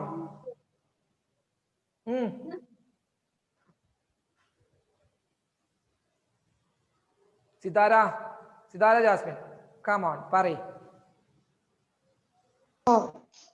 Mechanical energy converted to chemical energy. കെമിക്കലാ? Sound energy. ബൾബിന്റെ ഉള്ളിൽ നിങ്ങൾ അല്ല, ഈ മൈക്രോഫോണിന്റെ ഉള്ളിൽ നിങ്ങൾ കെമിക്കൽ എനർജി ഉണ്ടാക്കുന്നത്? ഇലക്ട്രിക്കൽ എനർജി, സൗണ്ട് എനർജി ഒന്നും ഇല്ല. Mechanical energy to electrical energy ആണ് കേട്ടാ. കറണ്ട് ഉണ്ടാക്കുന്നത് എത്ര വട്ടാ പറഞ്ഞത്? മൈക്രോഫോണിന്റെ വർക്കിംഗ് എനർജി ചേഞ്ച് പറയുമ്പോൾ ഒരിക്കലും എന്ത് പറയരുത്? സൗണ്ട് എനർജി പറയരുത്. ഞാൻ പറഞ്ഞു, sound energy to electrical energy അല്ല. അവിടെ എന്താ പറയേണ്ടത്? Mechanical energy to electrical energy ആണ് പറയേണ്ടത് കേട്ടാ. അപ്പൊ അത് മാറരുത്. എല്ലാത്തിനും എനർജി ചേഞ്ച് പഠിച്ചോണ്ടോ. മോട്ടോറിൻ്റെത് electrical energy to mechanical energy, motor electrical energy to mechanical energy. അത് തന്നെയാണ് മൂവിംഗ് കോയിൽ ലൗഡ് സ്പീക്കറും വരിക, electrical energy to mechanical energy. Then electromagnetic induction വെച്ച് കേട്ടാൽ ഒപ്പം കുത്തിക്കൊണ്ട് എന്താണ് mechanical energy to electrical energy. Mechanical energy to electrical energy അഥവാ AC generator, DC generator, moving coil, microphone, മൂന്നിന്റെ. Okay, okay. ഇനി അതൊന്നും നിൽക്കില്ല, മതി. ഇനി എന്തെങ്കിലും സംശയങ്ങൾ ഉണ്ടെങ്കിൽ, എന്ത് സംശയവും അഥവാ 2ാം ചാപ്റ്ററും 3ാം ചാപ്റ്ററുമായി ബന്ധപ്പെട്ട എന്ത് സംശയം ഉണ്ടെങ്കിൽ നിങ്ങൾക്ക് എന്ത് ചെയ്യാം? എവിടെ ചോദിക്കാം? ഓൺലൈൻ വാട്സപ്പിൽ നിങ്ങൾക്ക് സംശയം ചോദിക്കുകയോ മെസ്സേജ് അയക്കുകയോ എന്ത് വേണമെങ്കിലും ചെയ്യാം. നോക്കൂ, ഇനി 3ാം ചാപ്റ്ററിന് കുറെ ക്വസ്റ്റ്യന്റെ ഞാൻ വീഡിയോ ചെയ്തിട്ടുണ്ട്, വേണമെങ്കിൽ ഞാൻ ഗ്രൂപ്പിൽ ഇട്ടുതരാം. ക്ലാസ് കഴിഞ്ഞ ശേഷം കണ്ടുകൊണ്ടു കേട്ടോ. ഓക്കെ, അപ്പൊ എന്തെങ്കിലും സംശയങ്ങളൊക്കെ ഉണ്ടെങ്കിൽ ചോദിക്കൊണ്ടു. എക്സാമിന് പോകുന്നതിന് മുമ്പ് ഏത് ഭാഗങ്ങൾ മനസ്സിലായില്ല, ഞാൻ വാട്സപ്പിൽ വോയിസ് വിടുക എന്തെങ്കിലുമൊക്കെ ചെയ്ത് പറഞ്ഞത് മനസ്സിലായി തരാം. അല്ലെങ്കിൽ വിളിക്കുക ചെയ്താൽ മതി. ഓക്കെ, എന്നാ പൊക്കോളൂ. ശരി, ടാറ്റ.